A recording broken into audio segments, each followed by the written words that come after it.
You're listening to The Front Porch Show. Some shows are niche shows, talking about specific topics. Others, shows about nothing. This show is the show about everything. On The Front Porch Show, we'll talk about current events, some news, a little bit of politics, along with a whole lot of life. Welcome to our Front Porch. Good morning, campers! 1-402-799-1811. That's our message line number. Listen, dear audience, we have learned something this morning. This is Tombstone.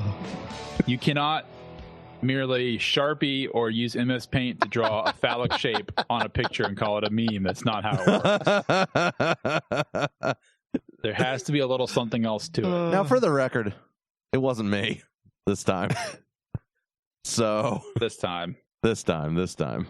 Thank you for joining us. I am Tombstone, coming to you from South Carolina, large and in charge. I'm joined by my co-host, the maestro, Aaron Mathis, and I almost said BuzzFeed Ben, but that's not your moniker. That's somebody else. That's Ben Smith.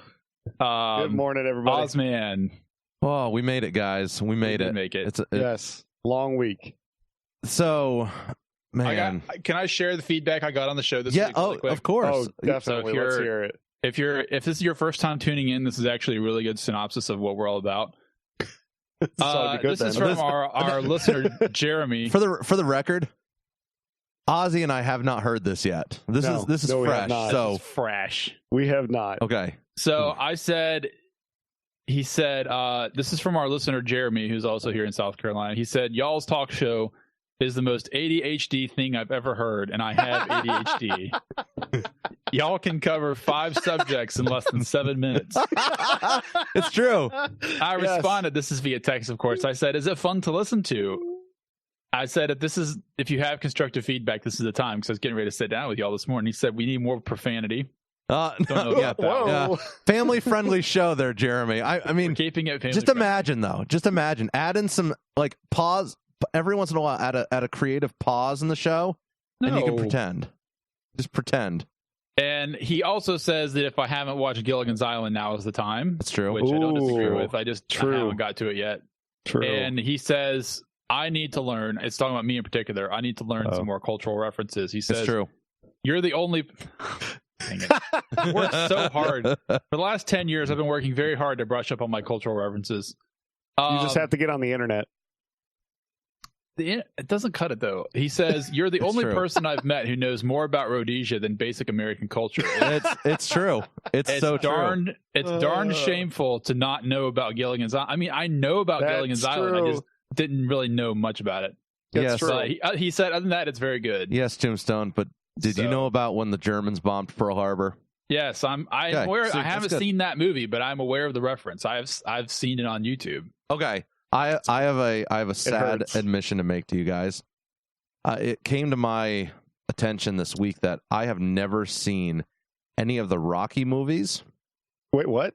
Really? Yeah, I've never seen any of the Rocky movies. For real? Yeah, no, I'm not kidding. It's like a requirement in New Jersey to love Rocky because we don't have any sports figures. Yeah, no, I have not seen any of the Rocky movies, and I haven't seen any of the Rambo movies. Wait. What? Why? Did Rocky live in New Jersey? I thought he was from Philly. No. You got to understand, New Jersey doesn't have any sports teams, so they all ascribe to either New York or Philadelphia. And the area that I'm in, South Jersey, is a big Phillies people. Right. So I gotcha. It's like a requirement before you move into the state, or they let you move into the state, that you have to watch all the Rocky movies.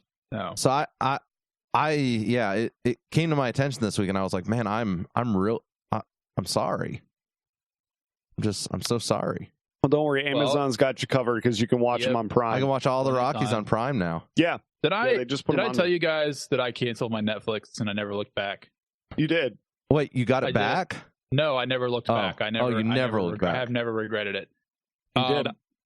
The only thing I've really wanted to watch is Dave Chappelle's comedy show since then, and I was able to get the highlights from that on YouTube, which was nice. Right. Nice. Which we cannot play on the show. No, we can't. Speaking of profanity for Jeremy, Jeremy, go watch Dave Chappelle. Anyways, you're right. So sadly, this week we marked the 18th anniversary of 9/11. Yeah. Yes. Wednesday morning, I watched a little bit of the I don't know if you've ever heard of the Naudet brothers documentary that they made on the morning of 9/11. No. So the Naudet brothers are two Frenchmen, and they were American. They became American citizens in the late 90s. Their native language is French, and they lived in New York. And they were professional documentary filmmakers. That's what their career was, and they were both in their late 20s, early 30s, young men. And on 9/11, they were in the middle of shooting a documentary about a Proby firefighter who's working in the Battalion 1 firehouse there, like a few blocks from World Trade Center. So the morning of, at 9 o'clock or whatever it was, they take a call to go check some gas leaking out of a sewer. Right. While they're sitting there literally running the meter over the sewer grate, the first plane hits the World Trade Center. And he stayed with them. So the brothers ended up splitting up. One stayed at the firehouse for a while, and the other one went down and was in the lobby of, I guess it's WTC-1. Whichever one didn't collapse first is the one that collapsed second, because they were in the lobby of WTC-1 when WTC-2 collapsed. Man. So, and he was there when Father Mike Judge died after being hit by debris there in the lobby. And just it was incredibly, incredibly riveting. I would definitely encourage you to watch it. Is that available on YouTube? YouTube? Okay, YouTube. It is on YouTube. The whole thing's on YouTube. It was released in 2002. One interesting thing, because I know we've talked about Steve Buscemi in this show. Yeah, I was going to say. Steve Buscemi is in. So he was. I think he was not a firefighter, but he was recalled on that day. And ended up working at the site. So he was a firefighter before. Like his career was firefighter. Right. And that's like the creepy dude from Con Air. Yes. I mean, yeah. Right. Okay, so he ended up working that during those weeks. He just showed up. He volunteered. He was like, "I'm back." Yeah, okay, I'm back. So in the intermission, because of course this is back in 2002 when it was probably aired on. I don't know if it was aired on PBS or what it was, but it's before cable was as common. He's in the intermissions of the documentary plugging a scholarship fund for the children of people that died on that day, which I thought was really interesting. Yeah. Mm-hmm. That he showed up there. Totally worth a watch. We can stick it in the show notes. Yeah, I'll have to check it out. I know the other thing that I was watching that I think you posted, Tombstone, on Facebook was the evacuation by the boats. Yes, for 9/11. I had never heard of that until this week. I had never seen anything about that. So you had all of these people who were basically running and trying to get off the islands.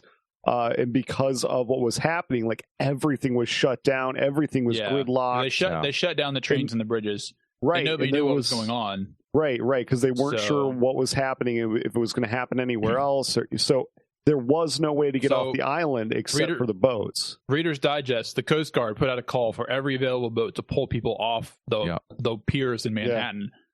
And they pulled 500,000 people off the island in about 9 hours. Right. So which crazy. Is crazy. And they went to all different locations around the harbor there. So that's actually a much shorter watch. That's like 15 minutes. We will put that up. You should definitely take a few minutes and watch that. Okay, that one is also very moving.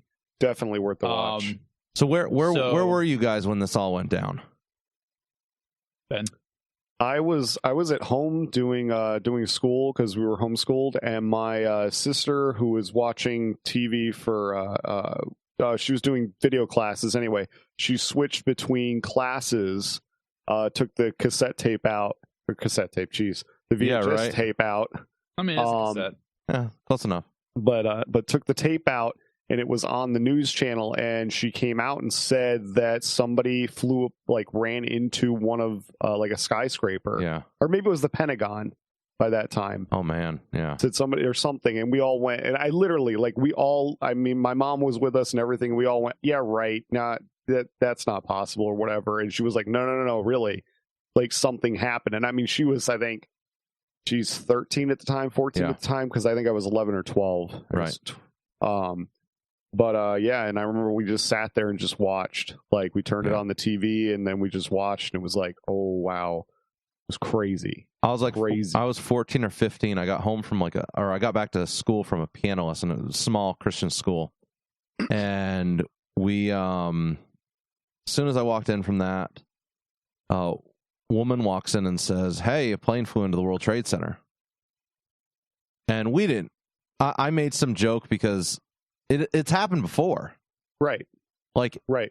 I was thinking Cessna. Yeah, right, exactly. And that's what I was thinking too. And I was like, oh, that's happened before, crazy people not watching where they're going, flew into the building, and then someone else came in about 10 minutes later and was like, something big's going down in New York City. And so we turn on the televisions. The only thing that was available was Fox News because we didn't have any antennas or anything. Right. Fox News came in without an antenna where we were at, and or Fox Channel, which was on Fox News, and then all of a sudden, as we're watching the video of the first tower, the second tower gets hit live on television. Yeah, and it was like, you've got to be kidding me. Yeah. Like, and that's when it got real. That's when, and we ended up watching the whole thing until noon. Yeah. Until it was literally all over. Pentagon got hit. That was like the minute that you realized it wasn't an accident. Yeah. And then exactly. it became terrifying. Right. Exactly. Because you're like, well, what's going to happen next? Right. What's going to happen to us? Yeah. Now, I lived, we were in Atlanta by then. We had moved to Atlanta. And so one of the things that we have is you have Hartsfield-Jackson. Yeah. And there are tons of planes always flying over, always.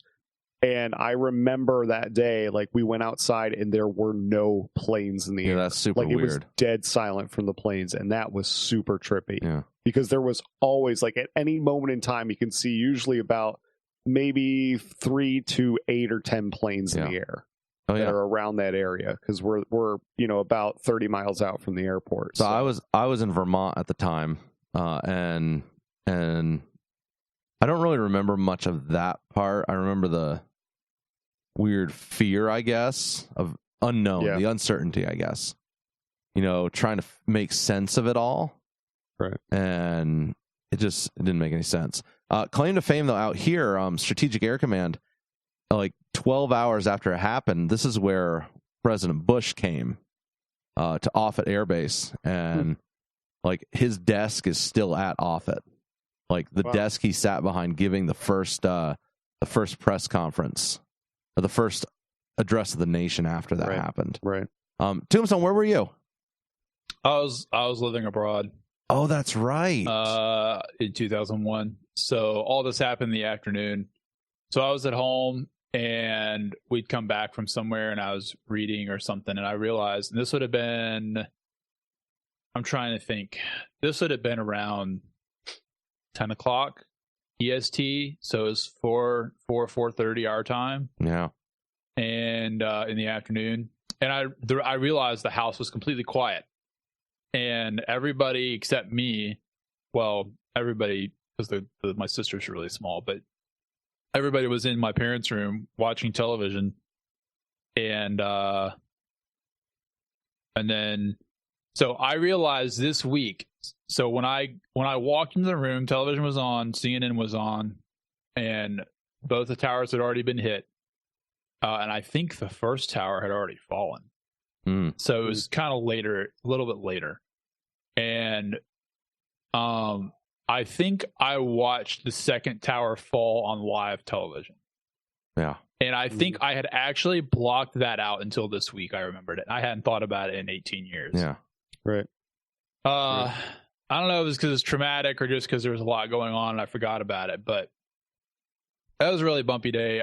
My experience was a little bit different. I feel like in some ways, I'm still processing it because I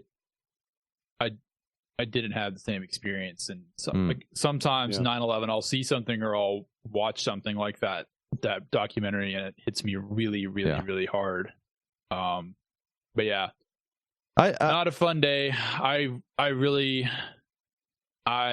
know.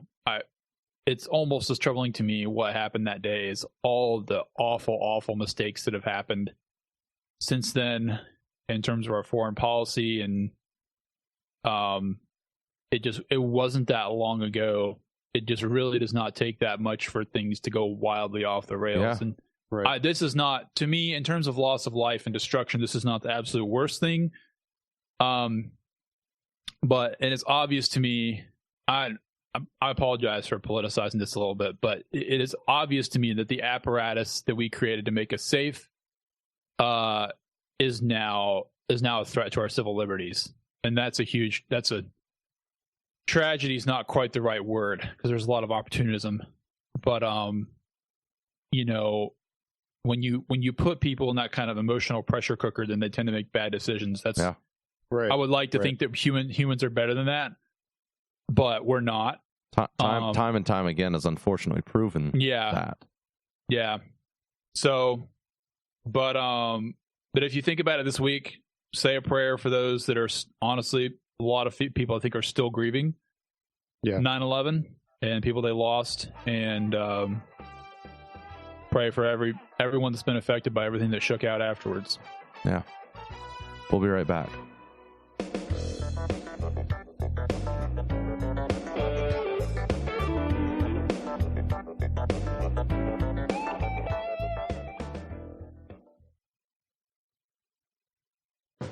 Did you see where Biden wants to take me to the back of the barn? Me. Some things in life you could really love doing. I don't wear a toupee. It's my hair. I really am very smart. I am a young, vibrant man. The time for empty talk is over. Now arrives the hour of action.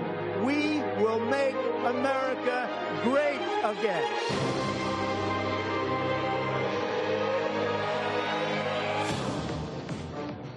Guys, I'm not sure how I feel about that intro. What do you mean, Tombstone? Mixed signals. Well, of course it is. We are the masters of mixed signals. What did we? Yes, we are. What did we do to deserve Trump? I don't know. Don't answer that. I don't want to answer it. I just. It's just weird, guys. So I'm very close. I don't want to make this a solid presidential politics Here he comes. session. I am very close to wishing that Trump would resign and hand over the candidacy to someone else for 2020.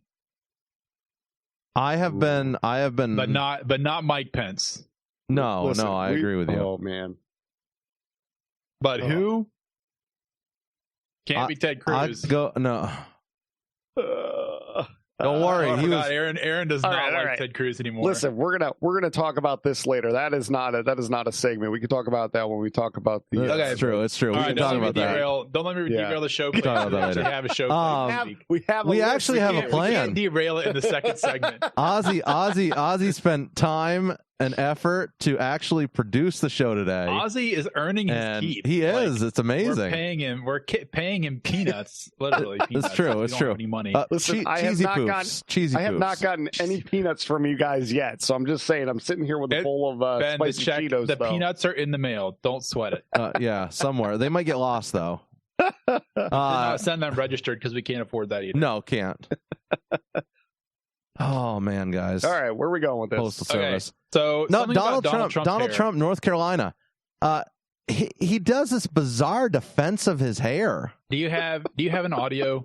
Of course I do. Oh yes. Of course I do. This will be good. He said as he frantically searches YouTube. So I was even willing to stand out in the rain and get my hair soaking wet, but they said it was a little bit out of your district. And I said, I don't know if it looks good being out of your district, but I was willing to do it. I would have taken it. I would have been very proud to have done it. It would have shown it's my real hair, at least. It wouldn't be pretty,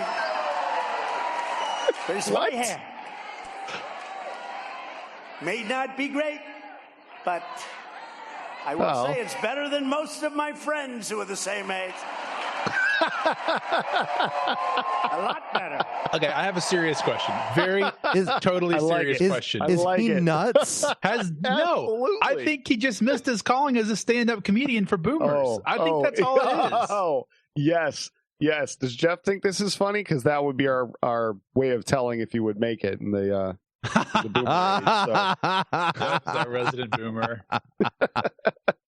But seriously, like it's kind of funny in an old man joke way. It is. Definitely. It's not funny. It's just like it's just an old dude making hair jokes. It's like what you do. Right. Oh yeah. I don't know. Yeah. Yeah. I mean, at least he's so honest about his hair. So much of Trump's humor is taken out of context for political points. This is actually kind of funny. Yeah, like it is funny. So he's in North Carolina. He's stumping for the what is he doing when he just went off on this tangent? There's a special election in is it Virginia, in North Carolina. All right. Their GOP is concerned that North Carolina is going to go blue, and so he's there stumping for the. It's a little bit too late to worry about that, to be perfectly honest. Right. Hashtag Charlotte Mecklenburg. Well, right. But they're still trying to preserve those districts. Anyways, like he spent an hour and a half there just talking. That's bizarre. How much of it have you listened to? How long was that clip?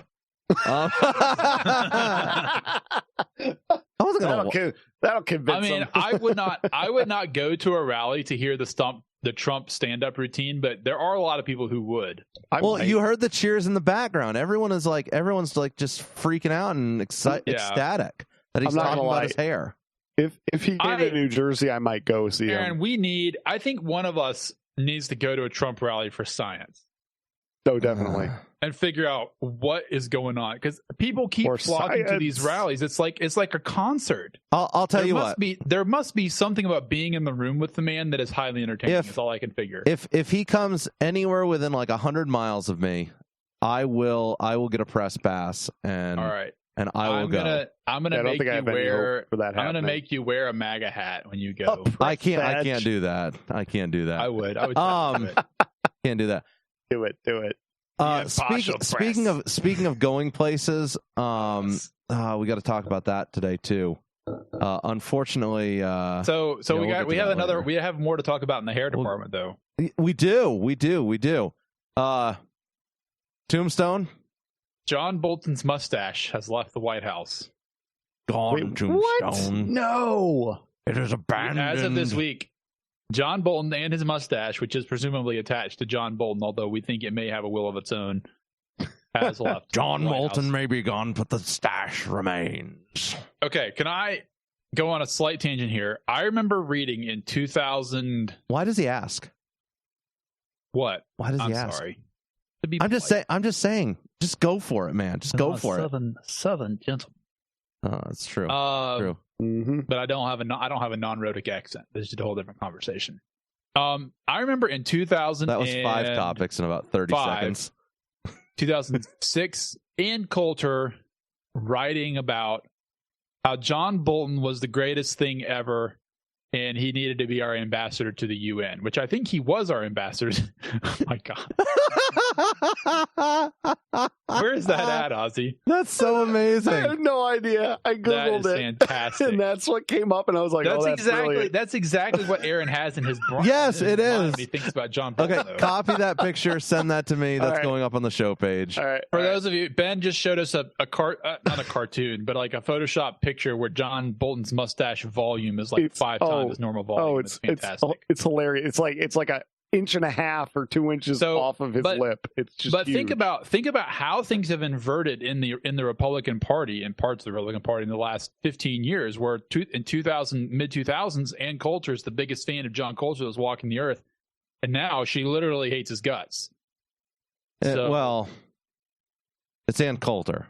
But it is Ann Coulter, but she is not an outlier in this, because there's a lot of people that are really sick of being at war, and there's no end in sight. That's a really big problem. We've talked about this on the show before. That's a really big problem, and that's a huge gulf. Like I think people in DC underestimate the gulf between the base and the party leadership on this issue. I'd agree.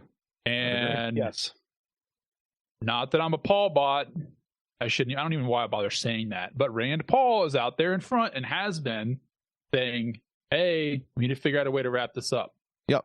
Yeah. Well, it's like we're literally pouring billions of dollars a year over there, and we need to have a discussion about whether a perpetual military presence in Afghanistan is what we want, because there's a lot of people that seem to think that, but they don't want to say it out loud, or is even beneficial. I am willing to talk about a perpetual small enough you can strangle it in a bathtub military presence in Afghanistan. Right. That you've said that like a dozen times, and it's so funny to me. Metaphorically speaking. I can't. I didn't even think about that until Aaron. I know. Like completely. It gets me every time. Faze me, and then I was like, that really is as awkward as it sounds. Yes, it is. It is. It just slays me. Here's the reality: we have failed monumentally in Afghanistan. I hate to say that. But wait. We had like a banner up there that said "Mission Accomplished," didn't we? Don't take me back to the Bush days. It's gonna make my blood pressure go up. I'm just saying. But look, and I'm not saying that I had any kind of special insight, right? When the war in Afghanistan kicked off, I was 13 years old. Now I'm 32. Yeah. Okay, so I've learned a lot about the world in the last 18 years. Yeah. It happens.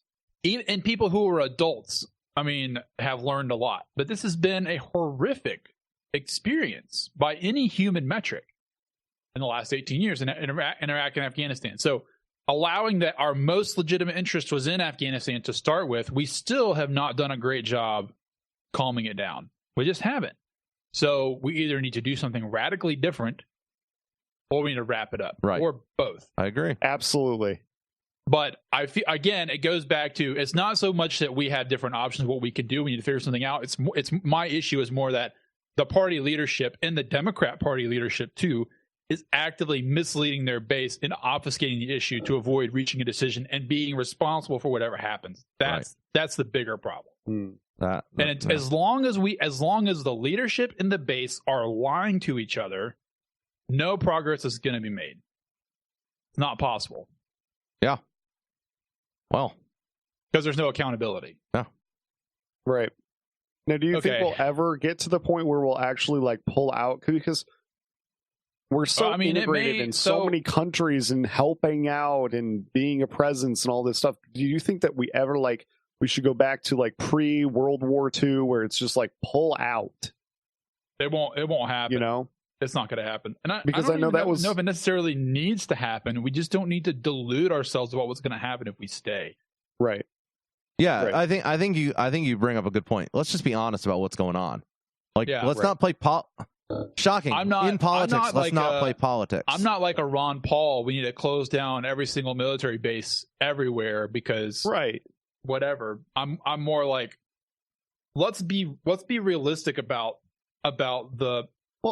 what it's costing us and what it's costing the world to try and export militant, egalitarian neoliberalism to countries that are not fitted for it. And why we're still trying to do that, even though it's 18 years in and it hasn't really, and we're talking about negotiating with the Taliban. The Taliban, not a Taliban replacement. We're not talking about negotiating with the South Vietnamese instead of the North Vietnamese. We're talking about negotiating with the actual Taliban that stone people. And although, it's awful, and blow up Buddhist statues and we've been at war with.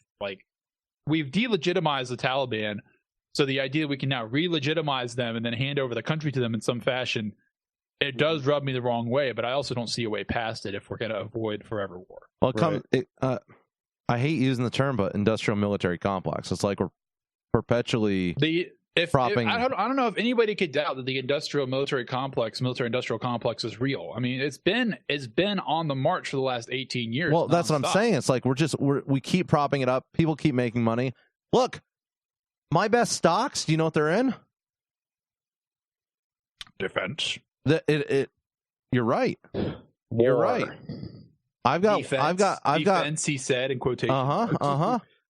I've got one set of mutual funds that I'm in that it's all aerospace and tech and defense, and it's doing amazing.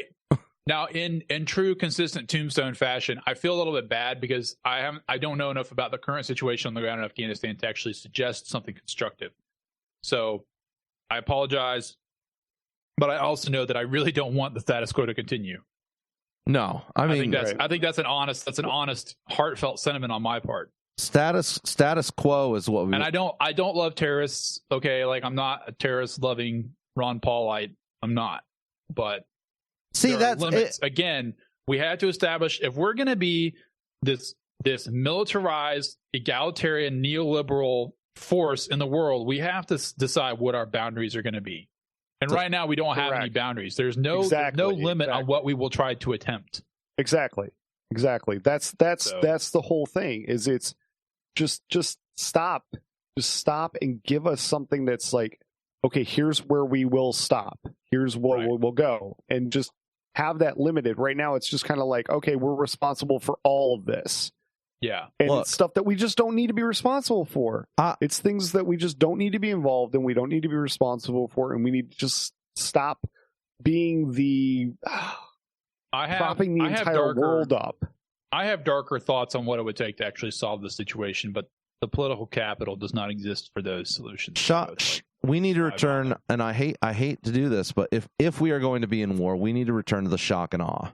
Gunboat diplomacy, baby. We need to go in. It needs to be fast. It needs to be quick. It needs to be decisive, and we destroy everything. This going in there, strategic strikes. But here's a serious question though. If Afghanistan deserved that, did Iraq deserve that? I don't think so. I don't know. It's a good question. We know now. It's tough because even allowing that Saddam was a really bad dude and did horrific things. Was it worth everything in the last 10 years, 18 years? Isn't that the whole point? Isn't that the whole point of having the UN? Is to have them being policing all of this stuff. And no. But I'm saying though, like, wasn't that the original point? Was I realize that we're basically 90% of funding everything that happens, but the point was to have nations policing, like all of these nations together, going after these things. The UN is hopelessly corrupt. I'm not against acting unilaterally if there's a legitimate interest, but I don't think the actual threat in Iraq was anything like the response that it got. Exactly. And I mean, again, there's multiple levels of failure there, like the fact that we completely shattered any legitimate governing authority that was in Iraq besides Saddam. Saddam was not all there was. There's an entire government below him, which we completely broke apart and shredded. Right. Which is part of the reason we had all the problems we had. Like, there's multiple levels of failure that come from hubris and ideology. A lot of it in the State Department, not necessarily the military. But anyways, we should probably leave this alone. We should probably talk about stuff closer to home. We can't solve these problems. Just remember, guys, we can always send in the UN's peacekeeping man, Jan England.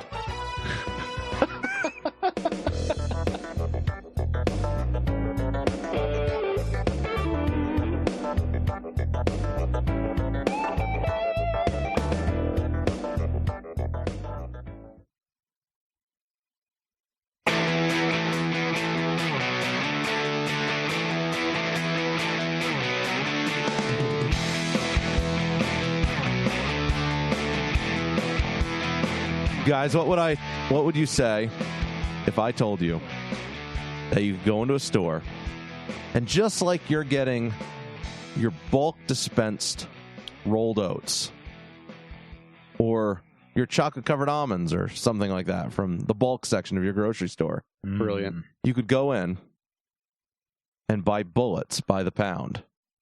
I'd say you're not in New Jersey. Well, that's a good point. That's a really good point. In Texas, of course. But Texas. Can you buy raw milk in bulk as well? Not in most states. Wow. Not in most states. No, Ben, there's history there. There's history on this topic. There is. Good. Well, I've heard some of the history. Yeah, so I don't even remember what it was. I think Jeff and I may have gone after each other on that one. Yes. I don't know if it was you and Jeff going after each other or just you and I have a very drawn out conversation about statistics involved and your liability being hospitalized or. Well, right. I don't know if I consider it as I don't know if I would characterize it as going after each other. It wasn't. We had an in-depth conversation about not only the science but also the philosophy of raw milk. Listen, if Bolton would have been there, he'd have been like, war. The whole thing is intrinsically tied to the personalities that seek out and consume raw milk, which is really what the conversation was about. But here we go. Right. Again. Anyways, I mean, we can stop. Is that a Moscow Mule, Ben? Anti-vaxxers. No, it is not, actually. Ben, I think you did this the other day, but Ben has this giant copper cup sitting on his desk he's drinking out of. It is fantastic. And I'm like, okay, Ben. Absolutely fantastic. Right. So bullets by the pound. Soda.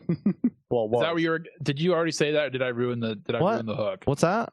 Nothing. What were you going to talk about buying in bulk? No, bullets. Bullets. Where can you buy bullets in bulk by Texas. pound? Texas. Of course. At the Alpine shooting range. This is not a bad idea. Okay, it is at a shooting range. I thought it was just like some random place. And I'm thinking, it's not a bad idea, but I think you're going to be like having to refill these a lot. Yeah, I mean, it's not like it's like a soda dispenser on the side of the road. Right. Ooh, I can go buy ammo. Which is a very interesting business idea. We could put it right next to the cigarette dispenser. That's right.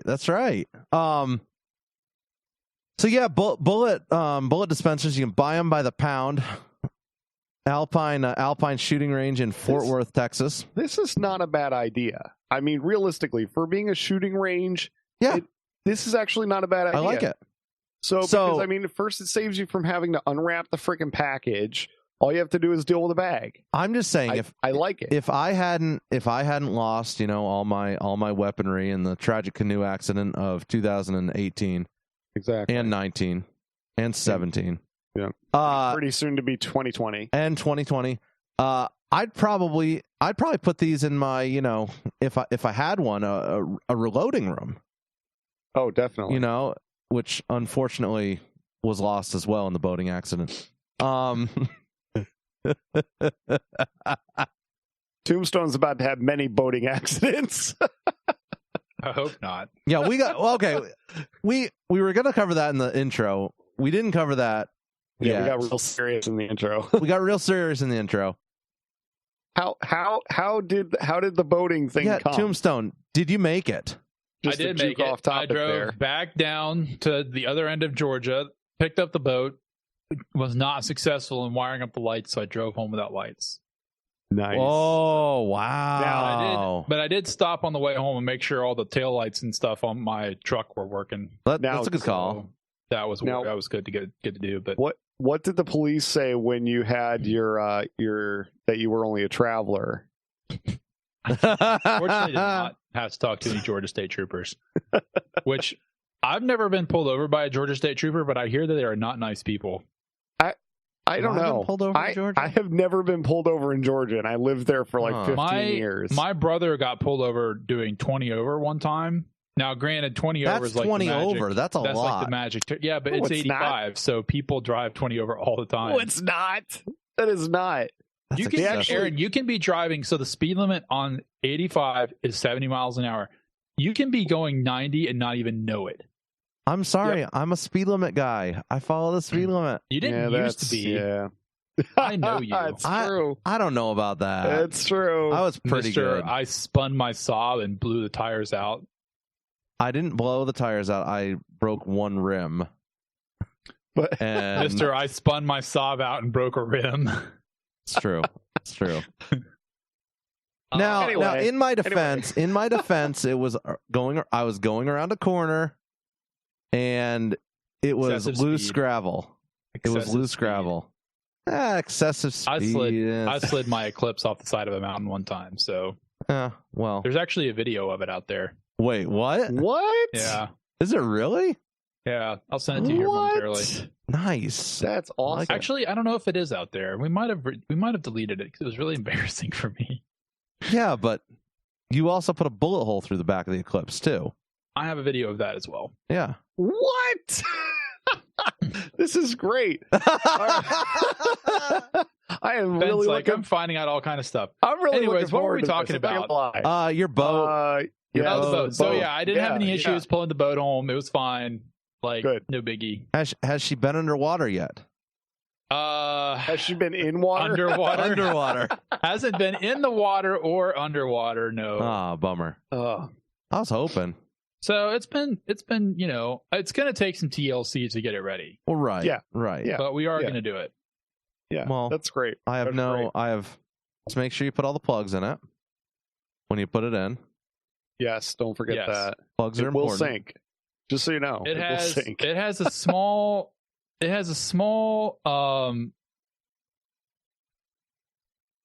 Yes. Okay, the video does exist. You guys cannot share this. Okay, we won't share it.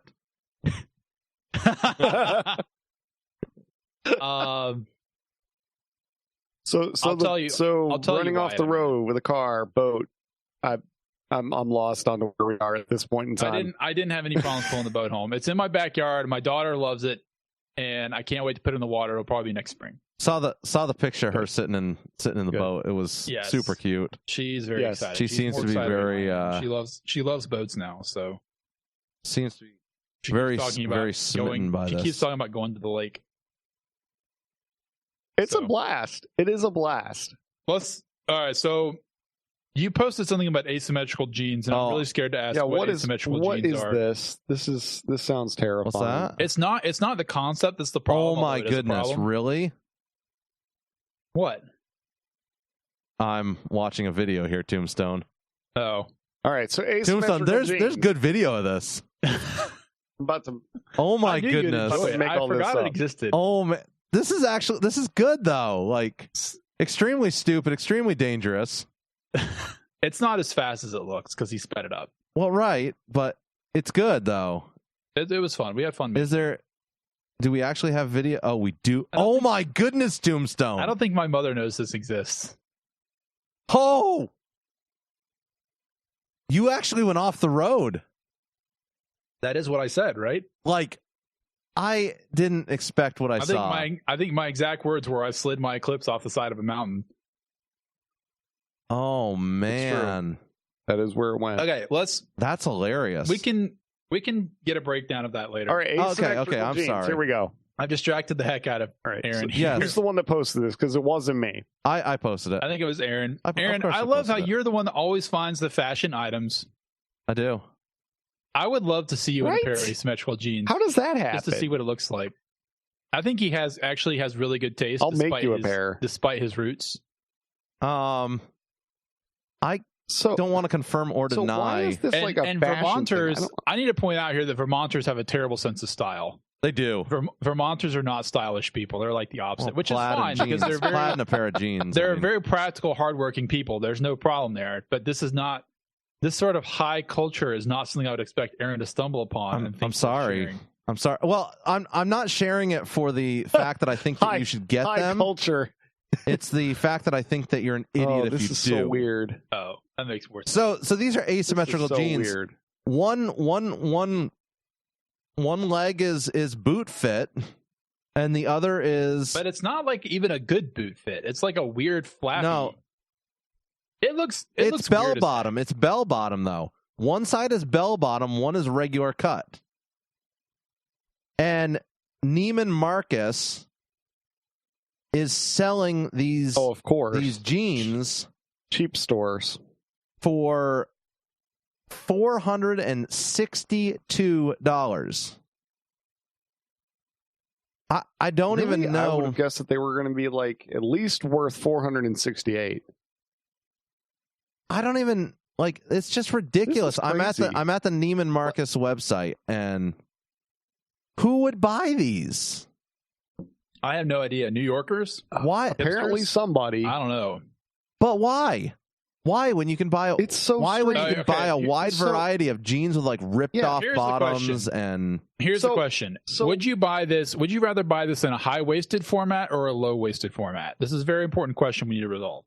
I'm gonna go low. I like the low waisted a little bit better than high. It's just a personal preference on my part. You know it. I think they set better on my hips. I cannot resolve what's going on here. What it looks like is the department store had like a bunch of jeans from the 90s, that were, Yes. remember when you had the huge legs? We have a whole bunch stuff, we and then they accidentally went, made a whole bunch of left leg. We have a whole, right. We have a whole bunch of left leg. What can we do with it? Jeans I are would now. really love to see the sales on this, because the people that are buying this are not I may like have to your go see if I normal. can. Are they selling these? Are they selling these everywhere? Or only a certain location? No, it's I'm really it's tempted Neiman to see if I Marcus. can go. Where is Neiman Marcus? I don't know. I don't even know what Neiman Marcus is. All right, so no. Neiman Marcus is a super high end department store. So this is like you're talking about like there's one in Charlotte and there's one in Atlanta. Right. So can you go and try a pair on? Not this week. This is one of those places that you'll jeans. I don't think they're going to have it in my size. I don't care. I still want a picture of you trying them on. No, that's a no. That's a hard no for me. Yeah, this is one of those department stores where it's you walk in and you can pay like $300 for a scarf. I don't. Like it's one of those places. I don't know if they'd let you in though. Where there's nothing affordable. They may not. I mean, it may be. They may just laugh at you. I mean, this is so bizarre though. It's like so different. Yeah. And like I said, the people that are buying this, who can afford to buy this, are people that are like think that it's amazing. Their jeans and don't have excessive amounts of money to spend. I don't even like. I'm scrolling through these pictures here. I don't like. It doesn't make any sense to me. Am I insane? Yes. Like I can see the whole. No, I can see the bell bottom thing. I'm sure it's a gimmick for publicity, but it's still really. Well, have weird. you seen? It's just very jarring visually. Did you guys see the jeans that are the ones that have the fake holes in them? That's been going on for a really long time. Like, what do you mean fake holes? No, not real holes that have like plastic over the holes. What? Yeah, hold on, I'll see if I can find it. Did you? So speaking of weird people, did you guys see Cam Newton the other day? Yes. Oh my god. No, but he always has something good. I swear, he's got some weirdness going on, guys. It's unique. Well, we can't. The problem is we can't show our audience these things. They're that great. So maybe we should have a TV show instead. Well, we're working on that. Hopefully, seriously, actually, in the next couple weeks. All right, there you go. We're hoping to go video live on when we record. So that will be an option for you guys for your clear knee mom jeans.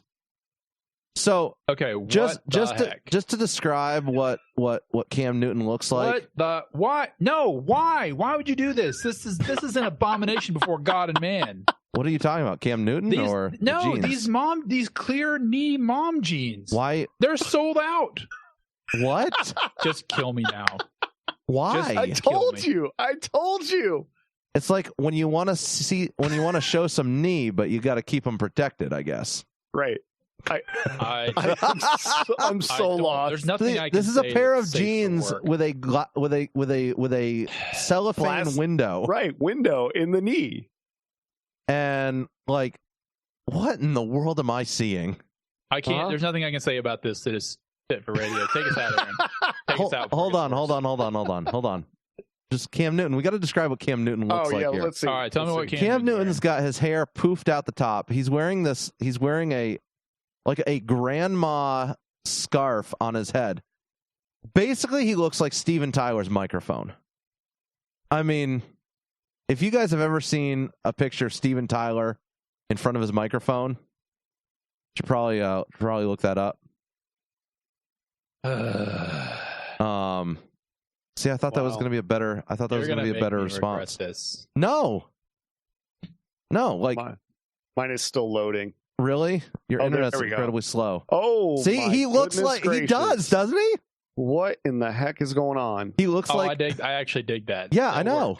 I know. I like Steven He looks like somebody's grandma. I know. I mean, Steven Tyler looks like someone's grandma too. But also true. What is going on?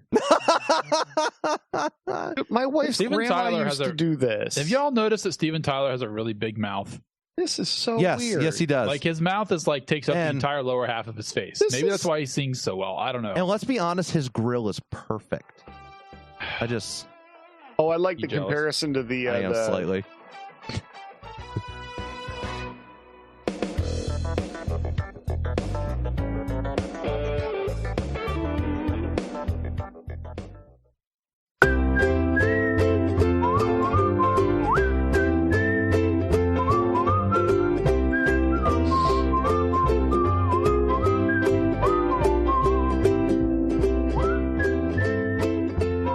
Guys, the Bahamas are still digging out after the hurricane, and strangely enough, we've got really another batch of rain headed straight their way. It's not going to be a hurricane. I don't even think it's going to be a tropical storm, but it is headed their way, and probably eventually to Alabama.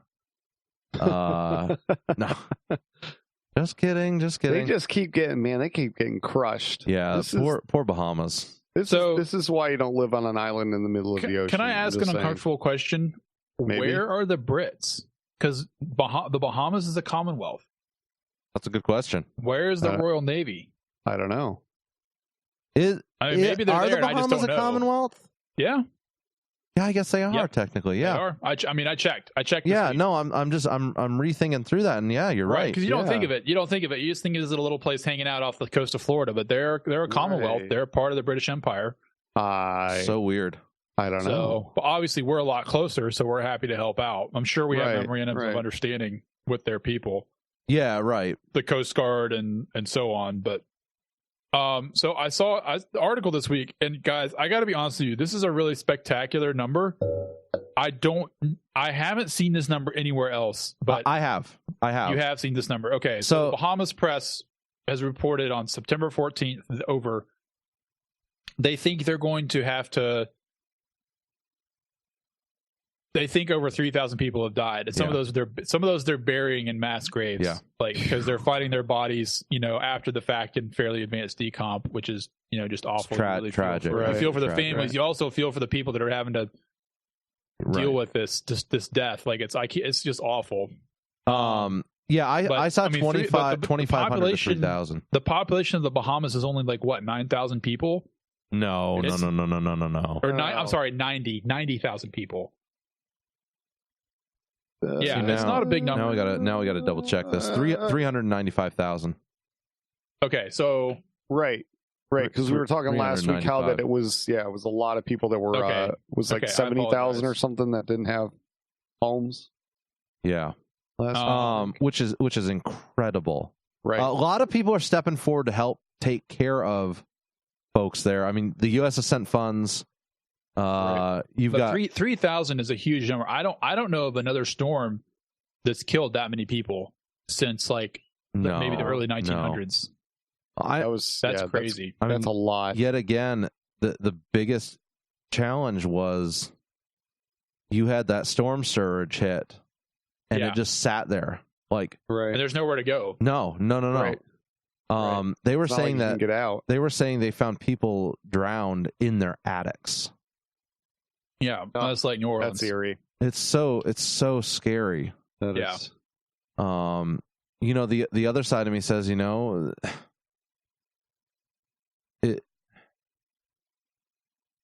Bahamas. It's really hard. Like it's terrible. It's absolutely terrible. And it's one of those things. Like, there's always a risk when you live in a place like that. Right. But I don't know when the last time the Bahamas was hit by a storm like that. It probably has been never, years. not like that. Yeah. I mean, so absolutely destroyed. Obviously, the United States is involved in the recovery. Not to toot our own horn, but it's what we do. Right. Not toot our own horn. We help when we can. I know there was some issue this week, and I apologize. I did not actually look this up. That there's some kind of issue with some people not being allowed to come over on temporary relief visas. With people saying it was racist, and I don't know what actually happened with that. I don't know if you guys are aware. I did. I heard something about that. So maybe something to check on for next week. I did hear something about that. Issue. And it wasn't a huge number of people. It was like they're trying to move like 5,000 people, I assume, off Abaco or somewhere else. Yeah. So it looks like 70,000 was the population of Grand Bahama and Abaco. Mm-hmm. And of those 2,500 have been registered as missing. Yeah. And so that's a huge number. That everybody will know more than one person that died. Yeah, there's no chance that some of your friends and acquaintances will not have died in something like that. Huge. It's incredible. Just incredible. I would definitely encourage you, if you can, to donate. I can't recommend a place to donate. You can always donate to the ACR, the American Red Cross, or ARC, pardon me. But so I got to talk about the American Red Cross briefly. I have heard that American Red Cross, their admin overhead is really high, so a lot of your money does not get where it goes. We're supposed to go. However, I personally have seen the American Red Cross doing pretty good work on the ground. And they tend to recruit good people, from what I've seen, skilled people.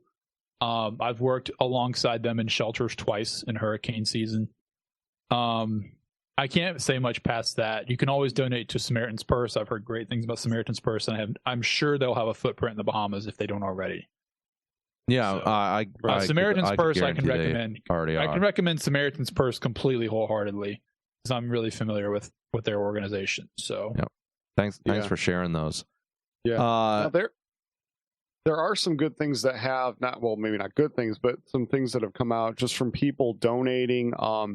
So there was a story this week that was just kind of everywhere about this man in Florida. So it actually is a Florida man. Hey, who bought 100 generators, plus food and supplies and stuff like that. I love the first sentence of the CNN article. A man walked into Costco and left with 100 generators. Yeah. Where else could you go and buy 100 generators other than Costco? Which is interesting, because Costco had probably beefed up their generator inventory because they're expecting a hit. Yeah, exactly. And then that guy was able to leverage that. And, so the total for this guy's receipt walking out the door is $49,258.70.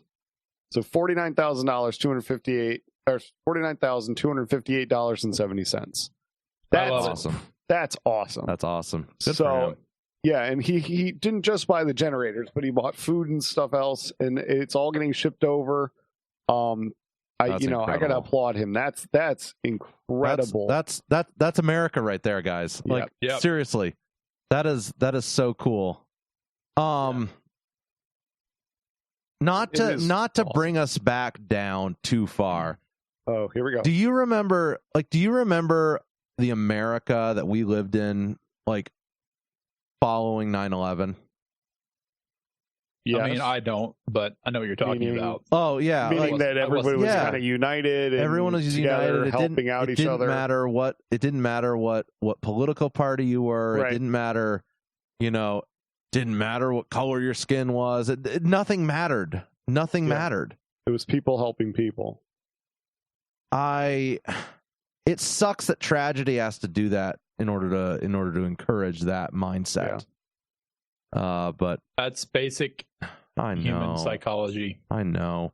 In group versus out group. You can only shrink the size of you can only expand the size of the in group by creating bigger and bigger crises, or I shouldn't say creating, hopefully not creating bigger and bigger crises. Man. So Thurston, the gentleman who bought the generators and everything, is going to ship it by container ship. Cool. But if that takes too long, he says his plan B is going to involve a lot of boats and a lot of planes. Yep. Either way, it's getting there. Awesome. Yeah. Which is great. That's so cool. That's so cool. That is so cool. You've got pictures of looks like someone bought the entire line of Echo chainsaws out of one place. I guess it's the same guy, Errol Thurston. I mean, he's got an entire pallet of grains. Yep. I mean, what a cool dude. What a cool dude. Yeah, it's great. It is great. That's 100% awesome on that. So definitely. So I guess Thurston is from Abaco.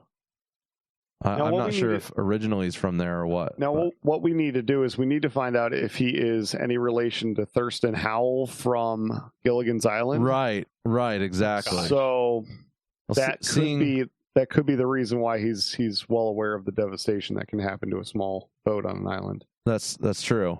It's true, especially if the trip takes especially if the trip only takes 3 hours and doesn't actually make it back. I don't know. Anyway, but it is really awesome. It's awesome that somebody would do this. So, and this is not the only story that's happening in relation to this. Like, it is, lots of cool stuff are happening. Lots of people are giving, and it's heartwarming. It's awesome.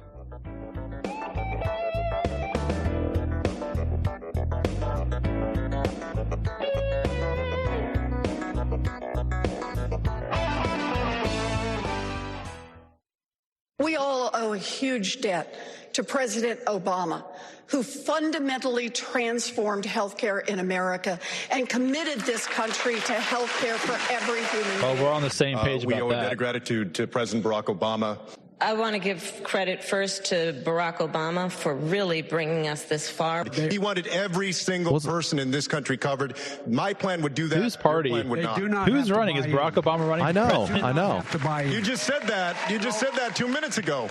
You just said 2 minutes ago that they would have to buy in. You said they would have to buy in. Are you forgetting what you said 2 minutes ago? Fight. Are you forgetting already what you said just 2 minutes ago? That's Castro, by the way. Who is that? Castro? It's Castro going after Biden. And you're not. Of course, the fact that we've got a Castro running for president. Andrew Yang. Right.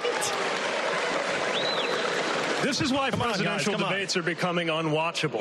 This reminds everybody poor Yang was of what literally, they cannot were asking stand him a about question, and he's Washington. standing there while everybody else is yelling at each other. Poking at each other. Hang on, pause it real quick. Pause it real quick. My plan, your plan. So, Ben, you said you watched 2 hours of this. Was it, in fact, unwatchable? It was terrible. Like, if you did you learn anything besides disagreeing with everybody? Did you learn anything constructive? I learned that not really. Ben, again, we're gonna give Ben a raise. We're gonna double his peanut. Not really. Hold on. It was painful. Okay, it was painful. Let's keep going, guys. Okay. This was supposed to be the intro to the segment, guys, and we just he has peanuts. We introed it. It's here. You're in the segment. Okay, hold on. Here we go. Look, we all. Yeah, that's called a Democratic primary election. That's called an election. That's an election. You know, this is what we're here for. That's Castro. Castro again. Yeah, but a house divided cannot stand. That's not Marianne Williamson, by the way. And while which Bernie is super tragic. wrote the bill, I read the bill. Who is that? And on page 8, Gillibrand? Kamala Harris. Maybe. No, it's not Kamala Harris. Gillibrand. Says that we will no longer have private insurance. Oh, I don't know who that is then. Klobuchar. So should more Americans, oh, there you go, including those here in Texas and in Iowa, follow your diet? That's Jorge. First of all, I want to say no. Actually, I want to translate that Cory into Booker, Spanish. vegan. No. Jorge Ramirez Trump, is you wired can go than I back to am. watching Fox News. True. Kierkegaard said, faith sees best in the dark. No. Right after I got elected, my wife and daughter were killed in an automobile accident, and my two sons that are badly Biden? injured. Yeah. I've just been elected, not sworn. He had some in. major Paladin issues, by the way. I lost my faith for a while. Hell yes, we're going to take your AR-15, your AK-47. There it is. We're not going to allow it to be used against our fellow Americans anymore. Now, let me remind you that he can't buy a gun. End of $1,000 a month for an entire year to 10 American families. Someone watching this at home right now. There's Yang for you. Pete Buttigieg. Buttigieg. And everybody laughs. It's original. I'll give you that. So there you have it, guys. Okay. I really want to get Ben's so overall painful. impression. Like, just give us a gut check here. Essentially, what they're doing is they're backstabbing each other while smiling, and giving each other hugs. So, what typical politics then? It seriously is. So were the Republican debates this bad in 2015? I don't think they were. I feel like they were. Really though. were. I don't know. Were getting bumped off. You remember when Chris Christie was a candidate and he got slagged in a debate? I mean, Chris Christie didn't have any hope anyway. So I actually used to like Chris Christie. I did too. I don't know. They just kept. What it really felt like is it felt like he was just squishy though. He was more ways than one. More ways than one. Like a donut. All right. Anyway, back to the seriousness. Sorry. No, whatever. So what it felt like is it felt like who can be the person to gain the most sympathy by their horror story that they have. So Joe Victim, man. Victim. Right. So Joe Biden kept saying, hey, you know what? I'm Obama's white friend. I've always have been. That qualifies That's a great campaign slogan. I can see it now. Biden 2020. Obama's white friend. I love it. I love it so much. And then you have everybody. The person I felt sorry for was Yang, because every single time they asked him a question, somebody else would start arguing about something else and just overshadow him. So did you feel like there was a conspiracy to keep Yang from talking? I think there was a conspiracy to keep several of them from talking. So here's my thing with Yang. I think Yang is fundamentally wrong on a lot of different levels. Right. But I think he may actually be the most rational, one of the most rational ones up there.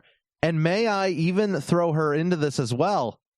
I think Marianne Williamson is also more rational. She's so great. So I watched her. So when her.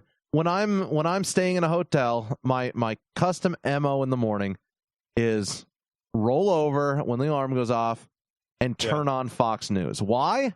Because I don't have it at home.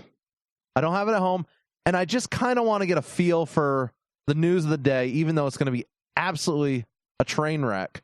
Right. Because Fox News has turned into a train wreck. And that was obvious by the lineup. I got to interject here. There are people who would say it has always been a train wreck, which might be true, but it might be definitely gotten worse in the last 7, 8 years. The last 10 years. Definitely. It's gotten much worse. Like I used to, and I don't know if I've changed, but I literally cannot sit down and watch Fox.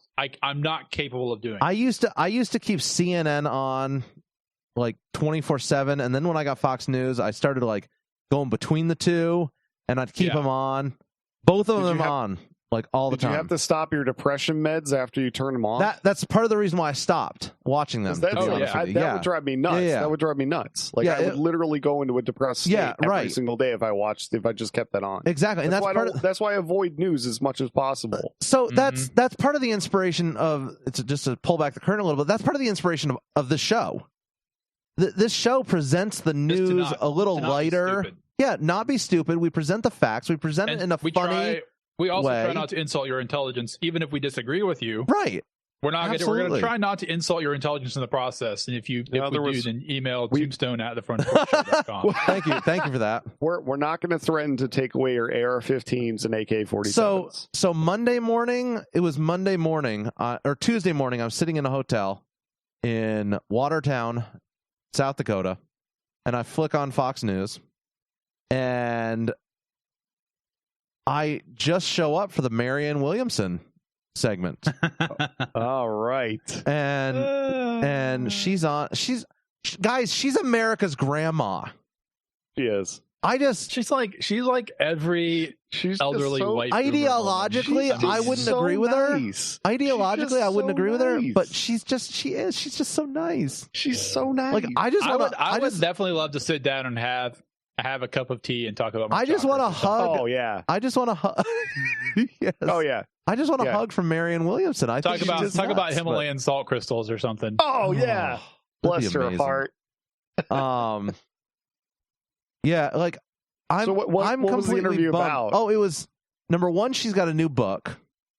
Which was hilarious because she's like, I mean, she goes, she had one comment that was like, I never would have thought people could be so mean. Oh, so Aaron, I sent you audio time, of this. when they've spent time, forever buying my books. Oh. And I love it. It was like, oh, Aaron, can you? I want to get back to the debate, but can you play? I can. I put the link in there. I can fire the audio. I don't know what this is from. I don't know if this is from Fox or from CNN or what. I think this is from America this week. What is America? Figure out where that is. Hey, look, I commented on that tweet. That's hilarious. I didn't know I commented on that tweet. That is.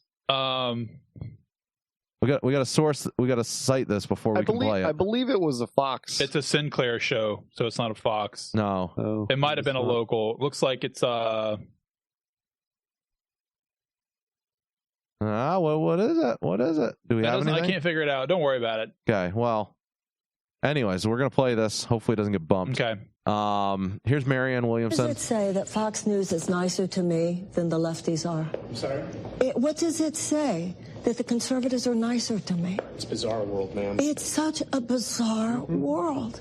You know, I'm such a lefty. I mean, I'm a serious lefty. But I understand why people on the right call them godless. I mean, it's like, I didn't think the left was as mean as the right. They are. Well, I'm just right. Does it say that? That's amazing. That's amazing. But it's that's the reason it sounded the way it was. That was not part of the recorded show. That was hot mic. I don't know if somebody leaked it or what. I don't know how it made its way into the interwebs. It's true though. Like she's got a point. And that's not to short sell how mean and cruel people can be on the right. Oh, no. They can be. Right, exactly. But yeah, poor Marianne, she's getting a dose of reality there. Well, see, I think there's a big difference. She's from Orange County. She's surrounded by nice white people like her. And now she's out in the culture wars and she's getting slagged from both sides. Right. And that's got to be a tough awakening. She's now, if you don't mind the analogy, she's in the trenches now. She's in politics. Yeah. She is. And so she was not on stage last night. Which totally stinks. Which is super tragic. And it would have been so much more interesting. Gabbard, which I'm still mad about. That kind of stinks too. I don't know if Tulsi's done. I don't know. Maybe she can get bumped back into the running, but her people were pretty upset. Well, but at least Andrew Yang is there. So her polls, she technically should have been up on stage, but they still kicked her out for some reason. The DNC is doing weird things with polls. I don't know enough inside baseball to know exactly what's going on. It comes back to that whole. It comes back to the whole industrial military complex, where Tulsi is a non-interventionalist. I don't agree with Tulsi on a lot of issues, especially her pay off all school debt, whatever. But when it comes to non-interventionalism, I am a supporter of hers. And Tulsi is the only Democratic candidate who has repudiated Antifa by name. Yes, which I think is very interesting. Which does not. It doesn't bode well for her. I'll be honest with you, and this is just an indicator of where we are right now as a culture and how we're in a cold civil war, for lack of a better term. Tulsi, part of the reason Tulsi is being beaten down by the Democrats is because she's pro Middle America, and she's also refused to beat up on Bashar Assad in Syria. Yeah. Which, I mean, honestly, I'm not really a fan of Bashar Assad, but he is way better than what the Obama administration was trying to replace him with. Yeah, no, you're basically ISIS-affiliated Mujahideen. Right. So, and I guess what I'm saying is it's possible to interact with these things and trying to get a feel for what's going on the ground without necessarily embracing, one side of a brutal civil war. I don't think what Tulsi did really is the same as and she hasn't endorsed Assad. Right. Anyways, that's Democrat inside baseball. We don't really care about that. Let's pivot a little bit though, over to old Bobby Francis. Oh yeah, otherwise known as Beto. So, oh my gosh. So he said, "We're going to take your AR-15 and your AR-47." Yeah. AK-47. And then goes off on a rant about how the ammunition. We're going to take away all guns that have ammunition designed to kill. Yes. I think the left. So I don't think the overall Overton window is moving left. It might be a little bit on this issue, but I think Beto is frantically trying to drag the Democrat Overton window as far as what they'll say in public. He's frantically trying to drag that to the left, which is incredible. It's absolutely incredible. It's incredible, but not surprising because he has to get attention because his candidacy is on the rocks. Right. I think he's basically done. I mean, I think he's gone. Like with that statement, it was kind of a shock and awe. But I think the irony. Completely going to. You want to know something very interesting about Thursday night? Because I was on the Twitters yesterday. I read quite a bit, trying to figure out what happened, what people were saying about what happened. Wasn't really much. We'll come back to Beto in a minute. Guess who was not mentioned a single time in regards to the debate? Trump. No. Okay. Yeah, he was. Trump. Kamala. No, Kamala was.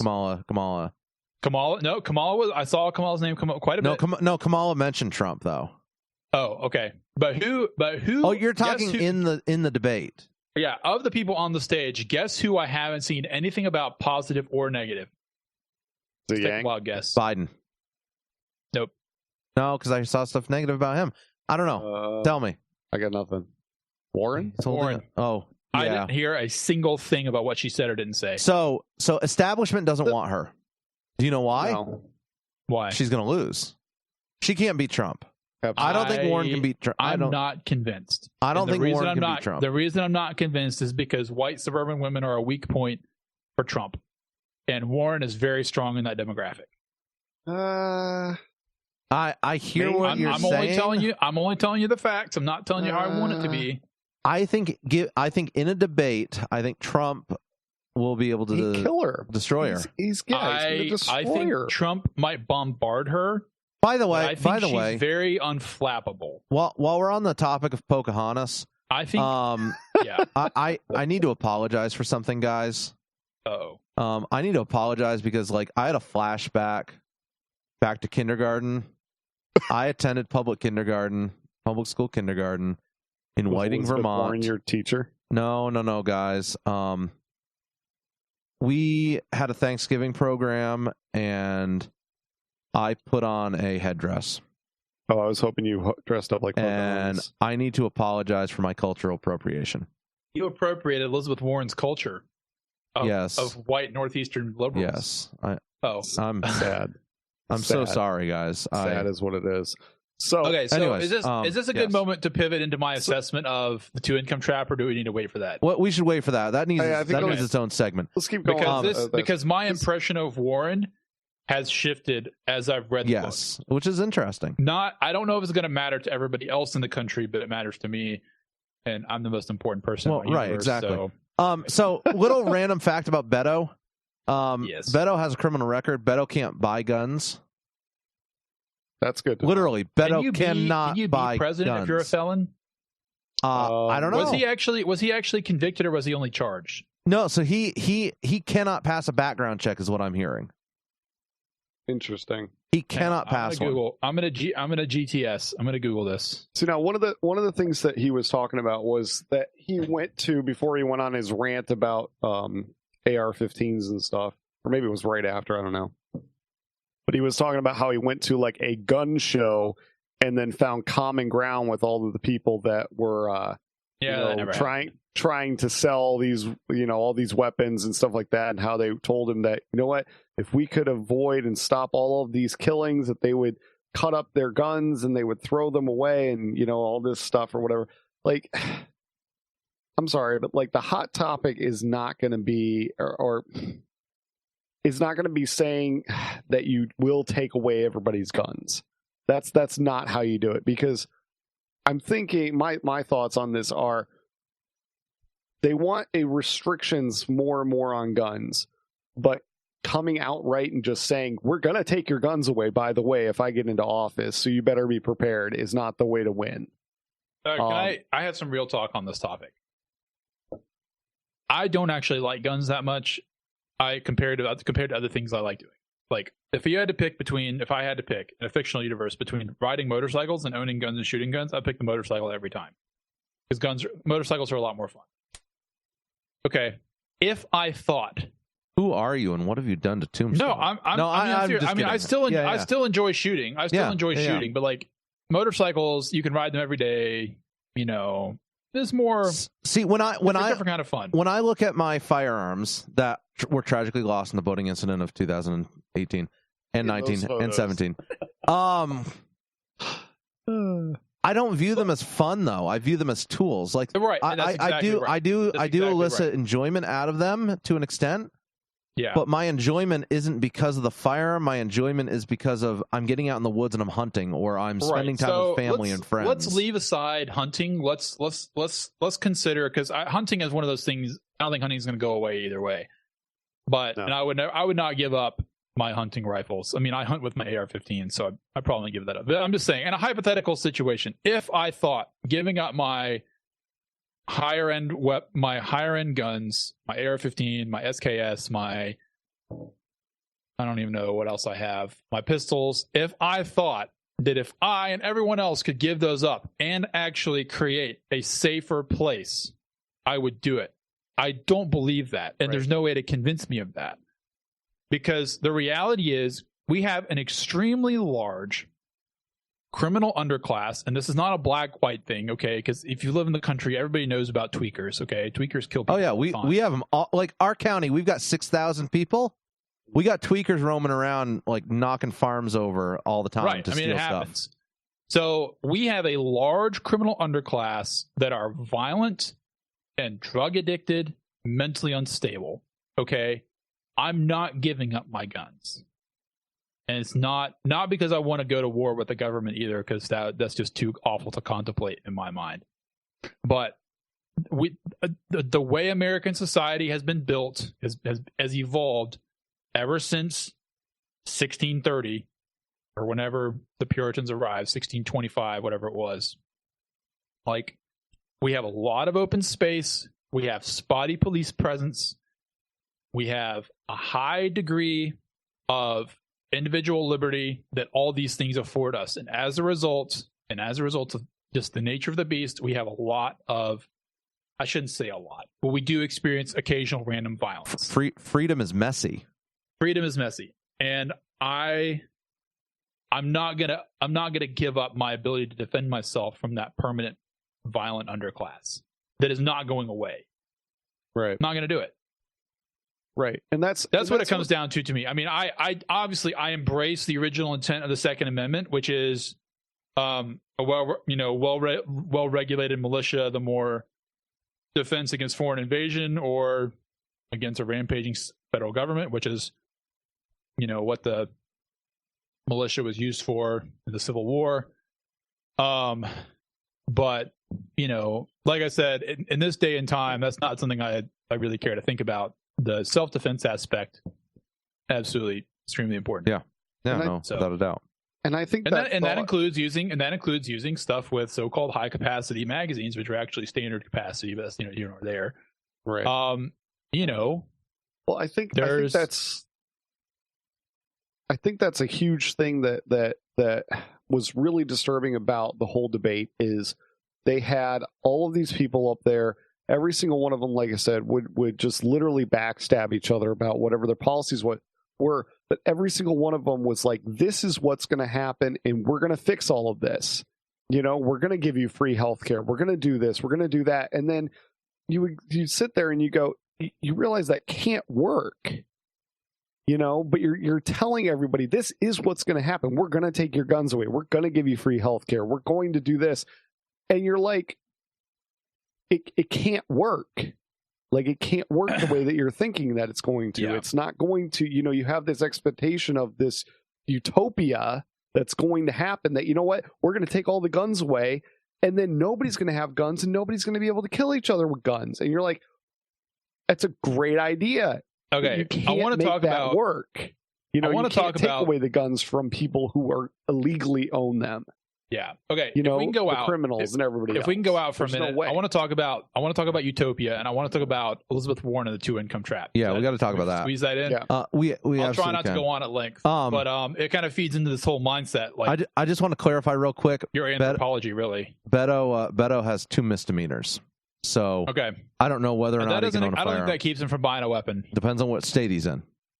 Okay. Burglary and DWI.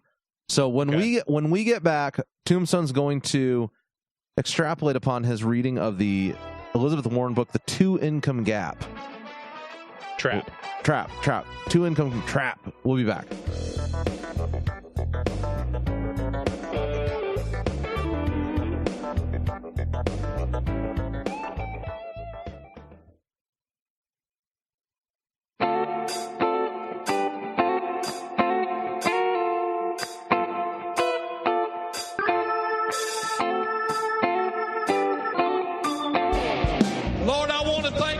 Smoking hot wife tonight, Lisa.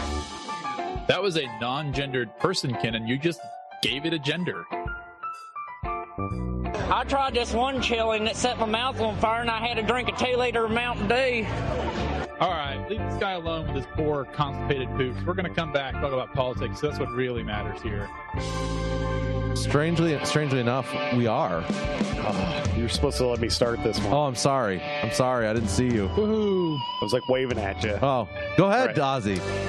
We would like to welcome you back to the Front Porch Show in this time that we would like to call Tombstone's Book Reviews. Tombstone, take it away. Wow. That's much more highfalutin than I planned. That was very wow. Guys, did I tell you? Yeah, I entered the Freedom Dividend contest. That's great. Like legit. Like, I wish seriously. I'd thought of it. If you win, I will vote for Yang. I won't. I just want his money. I'm not voting for him. I just love want his it. money. I love it. I love how he has like literally. He's buying votes. He just bought 10 Why votes. not? Why not? He just bought 10 votes. Why not? It's brilliant. It's brilliant. I think it's brilliant. Let's talk about trapping people. Here we go. Let's talk about trapping people. So we had talked about Elizabeth Warren's book, The Two-Income Trap, more than a couple times on the show because it's an interesting topic. So this week I downloaded a copy. What's the premise of the idea of the income gap? The very, very basic premise is that in the modern economy, part of the reason families are so taxed financially is not only because everything's expensive, is because they're paying for it with two incomes, which means there's not any cushion. So, because what ends up happening is most families, for whatever reason, mostly legitimate reasons, not overspending, they end up needing the entirety of two incomes. The problem is if you have two incomes, you double your chances of losing an income. So you're actually increasing your chances of a serious financial hit. That's interesting. So the two income trap, thus, as described, is basically sending your wife or the lady of the house into the workforce to make money might end up doing you more harm than good. Hence the two income trap. Doesn't this premise kind of seem a little sexist to you? No. No, I'm saying like from a political standpoint, for Elizabeth Warren to be suggesting this. From her political perspective, that seems a little bit. I'll explain further. Okay. So I'm sorry. The most important thing you need to get out of this is that, and I'm taking all Warren's numbers in this book for granted. Part of the reason I'm taking these numbers for granted is because they're from 2001. They've been adjusted for inflation. They've been, edited for clarity for 2016. Because I ended up reading. I originally ordered the 2001 edition. And my lovely wife had to take it back to the library because I didn't read it in time. So this week I ended up just buying the 2016 edition on Kindle.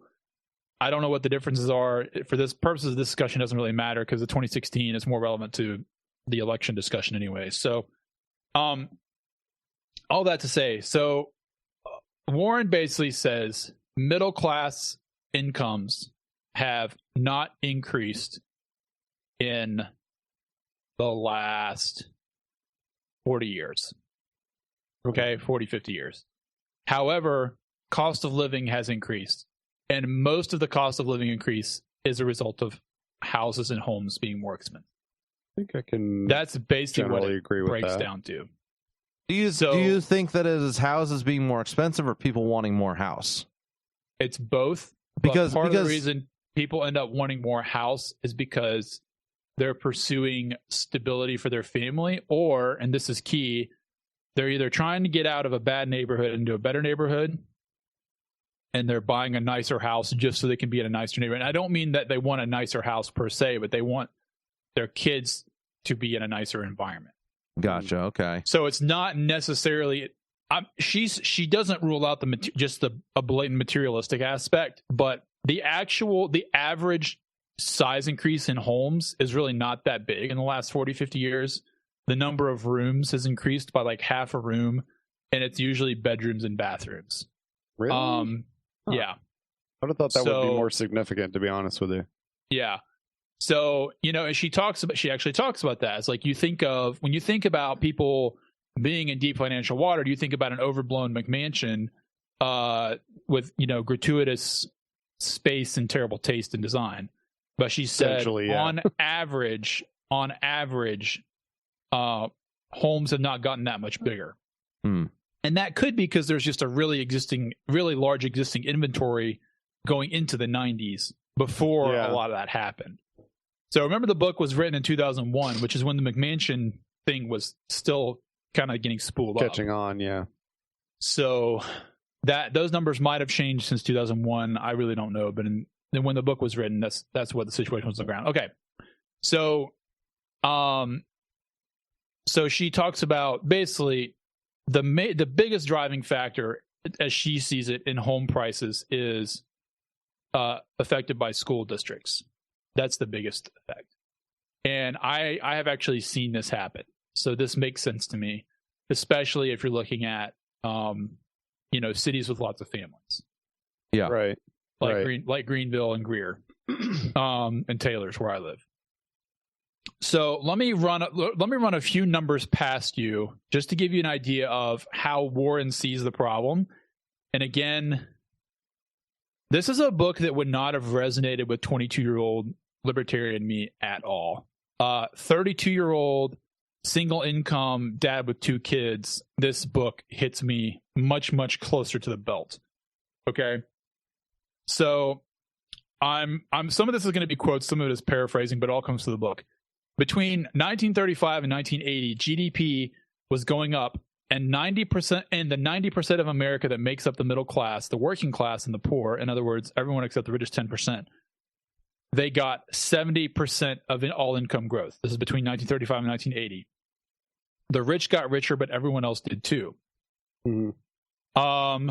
And then she says basically everything went to heck after 1980, and we're going to talk about why that is in a bit. So Warren says, so talking about the price of homes, did you know that until 1970, is either 79 or 80, mortgage companies could not, by regulation, give you a loan based on 2 incomes. They had to do it based on 1 earner. Interesting. That is interesting. When that regulation was repealed, there was a huge amount of inflation in home prices because all of a sudden, basically, the parameters of the income, I almost call it a race, but that's basically what it is. The parameters of the race expanded, so there was a lot more money moving, which means everybody else had to catch up if you wanted to buy a home in a certain bracket and location. I had no idea about that, but a lot of stuff happens in banking regulation that I'm ignorant of. So, let's see. So I'm digesting the policy suggestions she brushes on the forward because I haven't got through all of her solutions yet. So she says we need to strengthen the building blocks, step up investments in public education. This is all fairly standard. Rein in the cost of college, cut outstanding student loans. By the way, her solution for getting college costs under control is to put a price cap on federal subsidies of college, which actually makes more sense than almost anything else I've read in the last 3 years. What would that do for colleges specifically? It's basically putting a limit on the amount of money you can borrow to go to college, which means that colleges would, if they want to survive off federal loans, have students, they got to lower it. Right. They got to lower the cost because the government's basically saying we're not paying anymore, and that's basically where Freddie Mac and Fannie Mae are now. It's like you can borrow almost as much money as you can. Right. Good grief. So, I know people who borrow $200,000, $300,000. Right. There's no upper limit. And the fact that our government is sponsoring that kind of loan is crazy. It's because education is everything, Tombstone. I know. Okay. So, but the problem is you basically have very high demand and unlimited supply. So obviously you're going to get as much out of your supply as you can. Right. Okay. Upgrade infrastructure, mass transit, energy, communications, make it affordable, attractive to build, good middle-class jobs. This is fairly standard stuff. Recognizing the modern economy can be perilous and a safety net is needed. Okay, I'm going to go down. Okay, so this is what's interesting. She spends a lot of time talking about the plight of women, because you were asking about, is this a sexist thing? She deals with the very specific plight of women in this mixture of potential bankruptcy and financial difficulty. So she's relating data from a 1999 study where in just 20 years, the number of women filing petitions for bankruptcy had increased by 662%. Say that again. Yeah. In 20 years, so from 1979 to 1999, the number of women filing petitions for bankruptcy increased by 662%. Okay. Wow. This is still not a massive number, but it's a drastic increase proportionally. I don't know. Yeah, just proportionately, that's. But if you had six women, all of a sudden now it's 36. I forget what the number was, but I think it ended up being like something close to 500,000, something like that. A lot. So, Our research eventually unearthed one stunning fact. The families in the worst financial trouble are not the usual suspects. Because they did, so the base of the book was they did a study of 2,000 families that declared bankruptcy. Okay. So they did interviews, financial assessments, they went through their books, all this stuff. So it's a very grounded book, in my opinion. They are not the very young, tempted by the freedom of first credit cards. They are not the elderly, trapped by failing bodies and declining savings accounts. And, although we are seeing more of that, especially with healthcare. And they are not a random assortment who lack the self-control to keep their spending in check. Rather, the people who consistently rank in the worst financial trouble are united by one surprising statistic. They are parents with children at home. Having a child is now the single best predictor that a woman will end up in financial collapse. Well, yeah. So, and again, this is not just women, and it's not just single women. It's really talking about families, but she gives special attention to women because, I guess, girl power. Not sure what. She says a family with children is 75% more likely to be late on credit card payments than a family with no children. That doesn't surprise me at all. And then she has an interesting quote in here about a uniting factor in bankruptcy case studies. By every measure except their balance sheets, the families in our study, again talking about the 2,000 families they talked to, are as solidly middle class as any in the country, and they are united by another common thread. Most of these families sent two parents into the workforce, which is where she starts talking about the actual two-income trap. Okay. She points out that moms entering the workforce deprives the family of a ramping up ability. And I was alluding to this earlier, because if you lose an income, you can ramp up to cushion the shock, right? I don't know. She doesn't break down how many incomes are dual income by necessity, but she kind of gets into that later. Let's see. And then she talks about what we were just talking about, the housing costs. Even as millions of mothers marched into workforce, savings declined. Not as we will show, because families were frittering away their paychecks on toys for themselves or their children. Instead, families were swept up in a bidding war, which is what we just talked about, competing furiously with one another for their most important possession, a house in a decent school district. She says, and this is a quote, mom's paycheck in most cases has been pumped directly into the basic costs of keeping children in the middle class. So you could probably talk a little bit about what that means. She doesn't provide a breakdown of what's considered middle class, but when she breaks down overall cost of living compared to 40 years ago, which I don't know if I had those numbers in here. I have some of these numbers in here, but she looks at food, clothing, cars, and housing. Cars, a little more spending is happening on cars, but not on car maintenance because cars have gotten more reliable. We're spending less on clothes, despite all the Gucci stuff out there you can buy at the mall. And the $462 asymmetrical jeans. We're spending like 25% less on clothes. We're spending like 20% less on food than we were 40 years ago, adjusted for inflation. So what interesting. I guess rather than just keeping on throwing quotes around. Yeah, and stuff. I love what quotes. is it? Sorry. I know. I just don't want to bog people down because this is a lot of information. I'm looking for what was your takeaway from the book? Does she have a point? And does she have a point? Does she give good solutions? And so where does it get us? Her kind of magic bullet. So I haven't got through the entire book, but her kind of magic bullet is school vouchers. Interesting. And so here's the problem. Whoa. Wait, are we talking like free school choice? Yeah. Yeah, which most liberals are not in favor of. Wow. Interesting. Wow.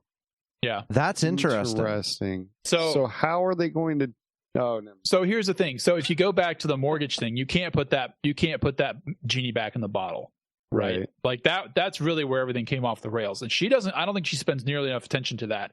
But reading the book, like the first 40% of the book, that is the point where everything came off the rails. Yeah, I mean, you've worked in the mortgage industry. That was like an equality thing. That was like, hello, if women are working, we need to count their income, right? Well, the secondary effect it had is to make everything more expensive, which that's interesting. I've kind of wondered about before, but well, I mean, you've worked in the mortgage industry. I've worked in the mortgage industry. Yeah, in a weird supplementary role of where we were both inspecting houses for mortgage companies to make sure they were occupied and make sure they were still in good condition when people were paying their mortgages, or not paying them. I guess she also proposes government-funded pre-K and daycare. Oh, interesting. But which I'm not a fan of at all. I mean, we saw firsthand the tragedy of people losing homes during the mortgage crisis of what was it, 2010, 2011? Yeah.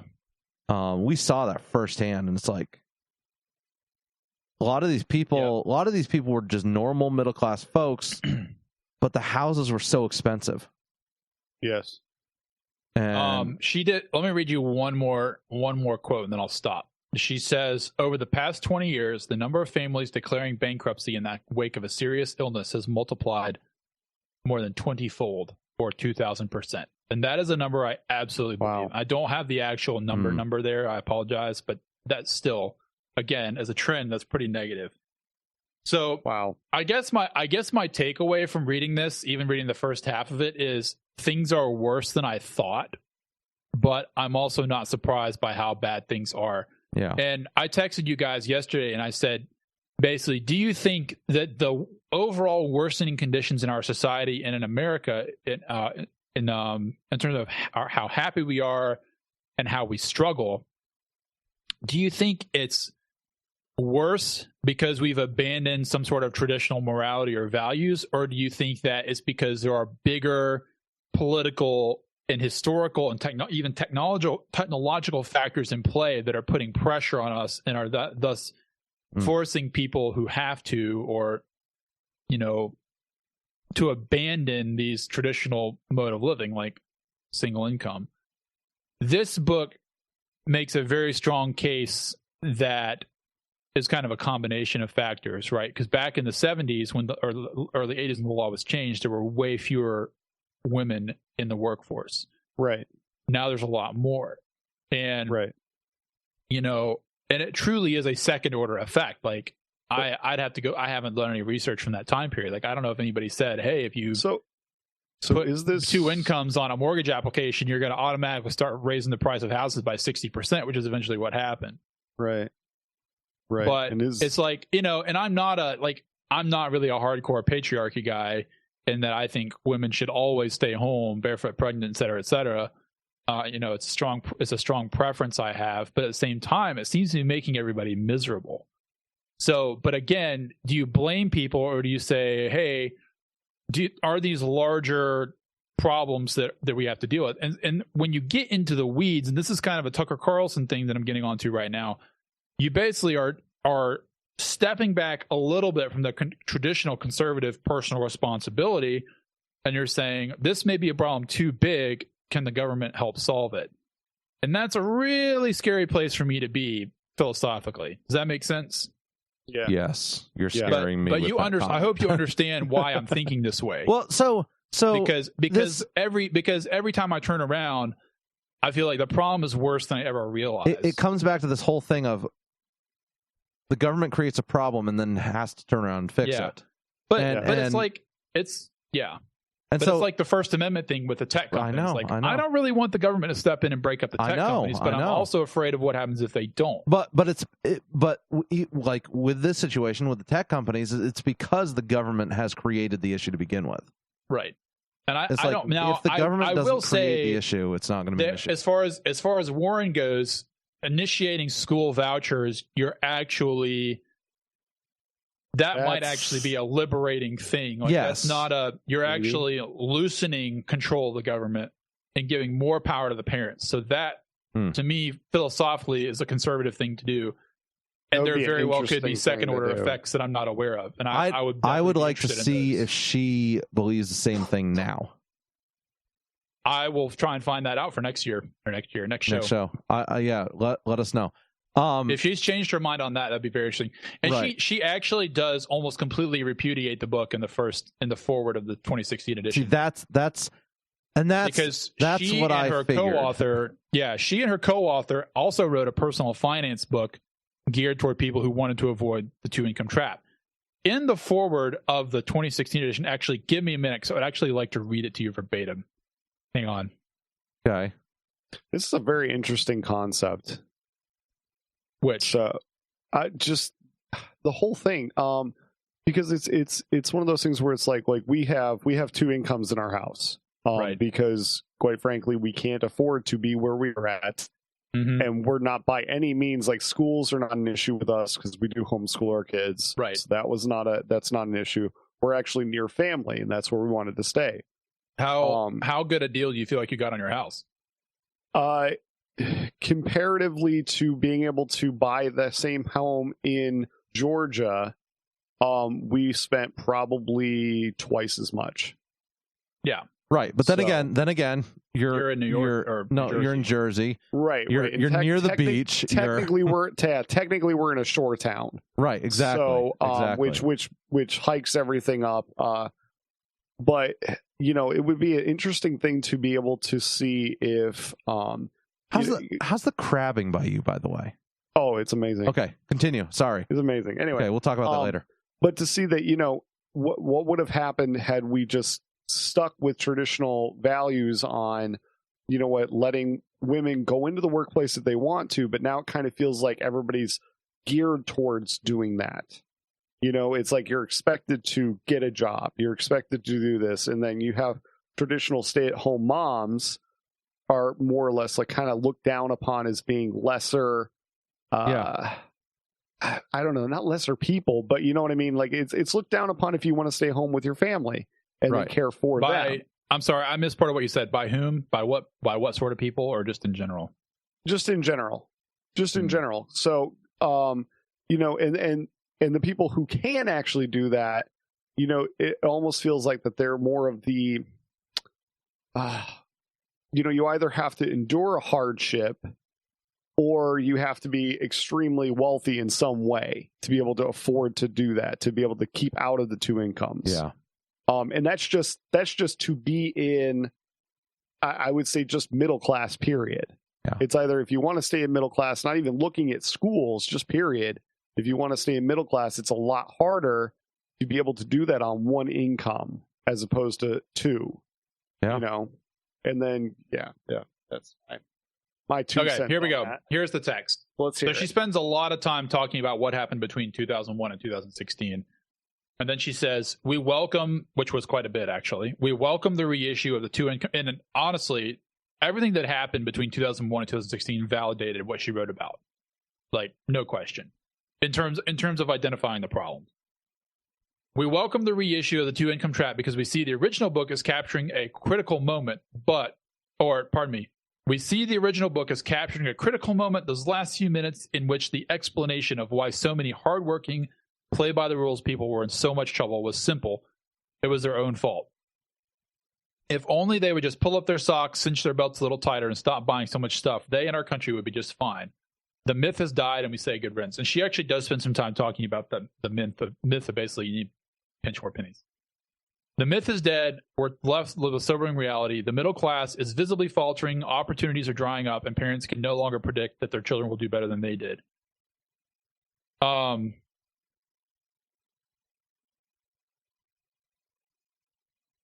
You there, what am I looking for? I don't know what you're looking for. What's your final summary on the book, man? The final summary is Elizabeth Warren wants the government to save you. Okay. Now does she have a good point with some of her thoughts? Absolutely.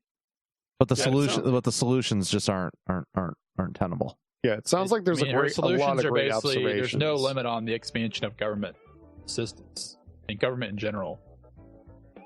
Would you recommend the book? Oh yeah, 100%. I'm more concerned that the problems exist and that no good solutions exist because I don't think conservatives are interacting with these problems meaningfully at all. That's a big issue.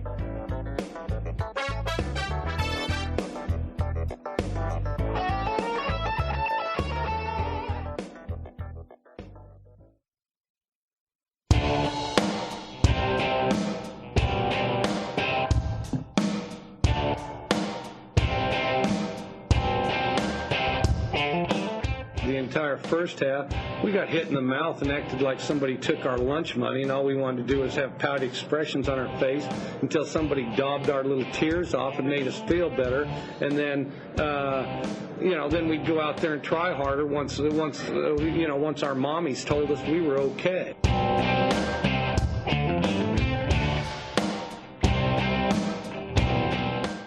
is where our nation finds hope, where wings take dream. Wings take dream, baby. So painful. This thing was 10 foot tall. I hear you had beautiful hair. Guys, I have a really sad update to give to you today. Oh, what do we got? Did they find Bigfoot dead? Area 51 trip is not going to happen. No, and it's not because I haven't gotten the truck fixed yet. So after the show last week, you're still fully engaged with the truck thing. I haven't had time this week to finish it, but that's not the reason why we're not going. The reason is, and so I guess a little bit of the backstory. Did you get a call from the Air Force? No. A little bit of the backstory. Last week after the show, I was still hemming and hawing whether I was going to go or not, and it was due to a variety of reasons, including driving 20 hours one way to get there. That's a lot. And now I did have a couple friends who were talking about going with me. They were like going to take time off from work and everything. It was going to be a blast. And so it would have been an incredible time. Was really looking forward to spending 40 hours in the car with them. I should say I was looking forward to spending like 36 hours in the car with them. And then the last 4 would just be an absolute hell. But no, no, just kidding. So thank you to Scott and Zach talked about going too. Thank you to those guys who were going to offer their company for that trip. But we aren't going because the event is not happening. So sad. What ended up happening is the original founder, Matty Roberts, pulled out from the area from Alien Fest or whatever. Sad day. And so the hotel owner of Little Alien, which is the hotel there, decided she was still going to hold her own event.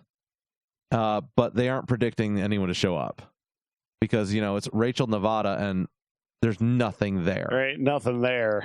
And so then 24 hours later, we find out from Matty Williams, he's now holding an event in Las Vegas in a convention center. And it's going to be like some electronic dance music, whatever. I don't know, guys. I'm not going to that. So disappointing. Like literally, if we were going to have like literal Alien Fest with like tons of blow up aliens and some music going on and like Arby's showing up. Hot out there in October. November. It's exceedingly hot. Definitely. But I was going right now. I was going to take one for the team, and we were going to go. We were going to sleep in the cars and go and do this thing. It was going to be amazing. It honestly sounds fun. It was going to be incredible. It sounds fun. But it's not going to happen, unfortunately. Oh well. So yeah. So what other UFO news is happening then? Is there anything else good? So allegedly, there's been sightings of these snake-like UFOs. I'm sorry, what? I saw that. Snake-like UFOs. Kind of snaking through the sky. All right. Yeah, no, I mean, I'll bite. There's some video. Of it. Let's see what we got here. Weird snake-like things floating through the sky. Above in New York. Oh, no. Yeah, it's super, super weird. This is down by me. Or up by me, I guess. Huge. It's super weird. Anyways, apparently the government has taken an interest in this. And is watching these snake-like UFOs that have been spotted across the country. I love it. So who knows what this garbage is? This is great. I like it. I mean, it's odds are it is Area 51, and they're just testing out aircraft. That's it. Do you think that the government tells like the other government organizations that there's stuff like this going on? Compartmentalized data. Can you imagine being the person that's like in Area 51 who's like, yeah, we're going to do this today, and like just watch how many people freak out. Hey guys, watch this. Yeah. No. That would be great. That would be great. It's legit. Be on the inside of that. That would be awesome. Guys, speaking of military pilots, did you guys see what happened over in the UK? No. What do we got going on there? So the military has a joint operations base over in where is it? Over in Britain there. I'm dealing with a pop-up blocker here. I can't access the story on NBC News. So this is Chatteris Airfield where the I guess the jump was happening. Parachutists were jumping out of airplanes over Chatteris Airfield. This is about 90 miles north of London. And two F-15s went zipping past or underneath these guys who were parachuting. Wow. And I'm looking at the report right now from... Oh, there's a video too somewhere. Yeah, I don't think the video has actually been released. Oh man, we got to see if that's going to get released, because apparently there's a GoPro video of this happening. Right, that would definitely be. It would be incredible. That'd be kind of cool. So the report says that the two parachutists were in a free fall, jumping over Chatteris Airfield when they saw two F-15s traveling north to south directly over the airfield and beneath the free fall. Skydivers were traveling 120 vertically. GoPro camera captured the video of the F-15s. He assessed the risk as medium. Reports that he was F-15 pilot reports that he was the lead aircraft in the formation, took avoiding action from a C-135 that was on a collision course with the formation and climbed from 10,000 feet to 11,000 feet. Probably on like about he was not aware that Chatteris was active, and this was not mentioned by air traffic control. So that's where it's very interesting. But if you end up reading the ATC people, somebody messed up. Somebody either didn't file a flight plan or the ATC messed up. But the hilarious thing is that in the end, the Brits end up blaming us. Of course. Well, it's because everybody else expect does. them to do anything else? Right. The Brits don't throw their own air traffic controllers under the... So, let's see. It's always us. Close. Everybody blames America, whether it's good or bad. And right. Usually it's bad. Basically, they ended up saying that the pilots were inattentive and did not plan well. They're still angry because of Treason Day. So. They should have known that Chatteris was active before getting airborne. And so, maybe they should have known that it was active, but air traffic control should have also known it was active and told them. Yeah. Because in Britain, you don't fly without air traffic control. Like, you're not allowed to. Well, it's because it's like the size of like half of the eastern United States. Well, right, but still, like, so in the U.S., you can take off and land at the majority of the U.S. airports without reporting anything. It's because of America. That's right, freedom, man. Whoa, don't get too excited there. Yawning. Anyways, they U.S. pilots almost take out two parachutists. You guys ever been skydiving? I have never had the urge. I don't know if I want to or not. I don't know why anyone in their right mind would jump out of a perfectly good airplane. Now I would like to do. Have you seen those skydiving simulation things that they have? I have seen it's those. Like the giant fan underneath you. I'd like to do that. I would do one of those. Yes, I would definitely do one of those. Okay, they boys, got one of those about an hour and a half, 2 hours away from us. Next time we're together, let's do it. Okay. Do you have one near you? I don't know. I've got one about 2 hours away. So, like you guys 2 hours is Omaha. I mean, come up to Jersey. Well, yeah, and they've got them all over the place too. Speaking of flying things, yes. All right. So I found two different things. One was the music festival is the first link that I had. So at this, there were two incidents. German. No. The two different things. Okay. So at a, geez Louise, it just blared in my own thing here. Yeah, you cut out there too. Funky. Yeah. At the a German music festival in July. So it was like apparently the last day of this music festival. There went through like a very heavy wind and or tornado. Small, like didn't actually form. It's one of those whatever. updraft tornadoes. Right. And there is a video of just all of these tents that are just swirling around like Wizard of Oz, you know? Wow, that's crazy. It is so trippy. That's so awesome. It just takes all of these tents and just anything that will fly and just starts swirling it around like crazy. That's incredible. So while I was looking this up, and I mean it's a good quite a long while. Yeah.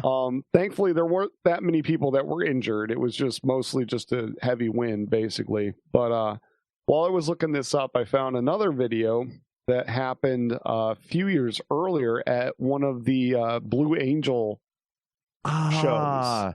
That's why I've seen this before. I remember seeing this. Right. So I'm assuming that this is, I think it's obviously on a beach. I want to say maybe it's Pensacola. Yeah, this is definitely Pensacola. It's Pensacola Beach, yeah. So in 2015, but there's a video of the two aircraft going by. One of them went by, didn't affect them, and then you have these low flyovers during the show. And so this one zooms right over the top of these people on the beach and just takes all these umbrellas and everything with it in the draft. That's awesome. You know when amazing. You know when Jeff, who may or may not have anything to do with the pilot community, talks about wake turbulence. Yeah, that's this. Right. That's that right there. Right. It is so cool. That is so awesome. Cool how it works. And I have personally seen this air show with at Pensacola, not on the beach. We weren't on the beach. We were actually at the station down there. But it is the coolest air show. Oh yeah, so cool because you'll be looking at some aircraft that's like right in front of you, and all of a sudden, out of nowhere, someone else aircraft will show comes up, creeping up behind you and just goes boom, sucks your doors off. I mean, blows it's just everything crazy. Away. It is the coolest thing. It's an awesome air show. Oh, it's amazing. I saw the Blue Angels and the Thunderbirds down at Sun and Fun. Cool. And also the is it the F-35? Yeah, the F-35 I think I saw demoed down there. Cool. That F-30 I think maybe it's the F-22. The Raptor. I think it's the F-22. Because the F-35 is still having issues. It's the F-22. No. Anyways, that is incredible because the F-22, like, it hovered in front of us, right? Yeah. And then did a 180-degree flip. Wild. That's trippy. And it was like, that's not possible. That's not that's not like physically possible. Now, I remember seeing when we went to the air show, because they have, basically the Blue Angels is the last thing, that's the last great big show of the day. But there's a whole event of random, you have all these stunt pilots and yada yada, all these cool aircraft fly over. We saw a B-2 stealth bomber. Oh, that man. flew over us. Yep. And let me tell you, so we're watching it, and like I said, we were at the air base. And so we're watching this thing approach. And the first thing is, all you see is this slight sliver, this black sliver in the sky. Right. And then you realize that it's this monstrous plane. Yeah. I mean, it's literally just a flying wing. Oh, yeah. It's huge. And so this thing comes up, and it is almost directly above us. And you can't hear any of it. Oh, interesting. And so you're sitting there and you're like looking at it and you're like, it's moving. So there should be sound. Wow. But there's not a lot of sound. And then all of a sudden it opens up and it's just this roar and the thing goes zooming out. It was the coolest thing. Man. I was about 12 years old when we saw that, and it was like, blew my mind. Like, I still remember that vividly, having that plane, because it was super creepy coming up because you couldn't hear it. And then they opened it up and it just went boom. It was awesome. Oh, I know. I know she doesn't mean much to you guys. You guys heard of Patty Wagstaff? I'm going with a no on that. No? Okay. Patty Wagstaff. Anyway, so you're right. She doesn't mean much. She's a stunt pilot, right? And she kind of a big deal in the aerobatic flight instruction. Anyway, she was in an aircraft accident the other day. She literally rolled the airplane over on the runway. Not quite sure how it happened. Like just front over back, just tumbled it over. But yeah, crazy. It was crazy because I thought, like, I read the story initially and was like, oh man, she's gonna be gone.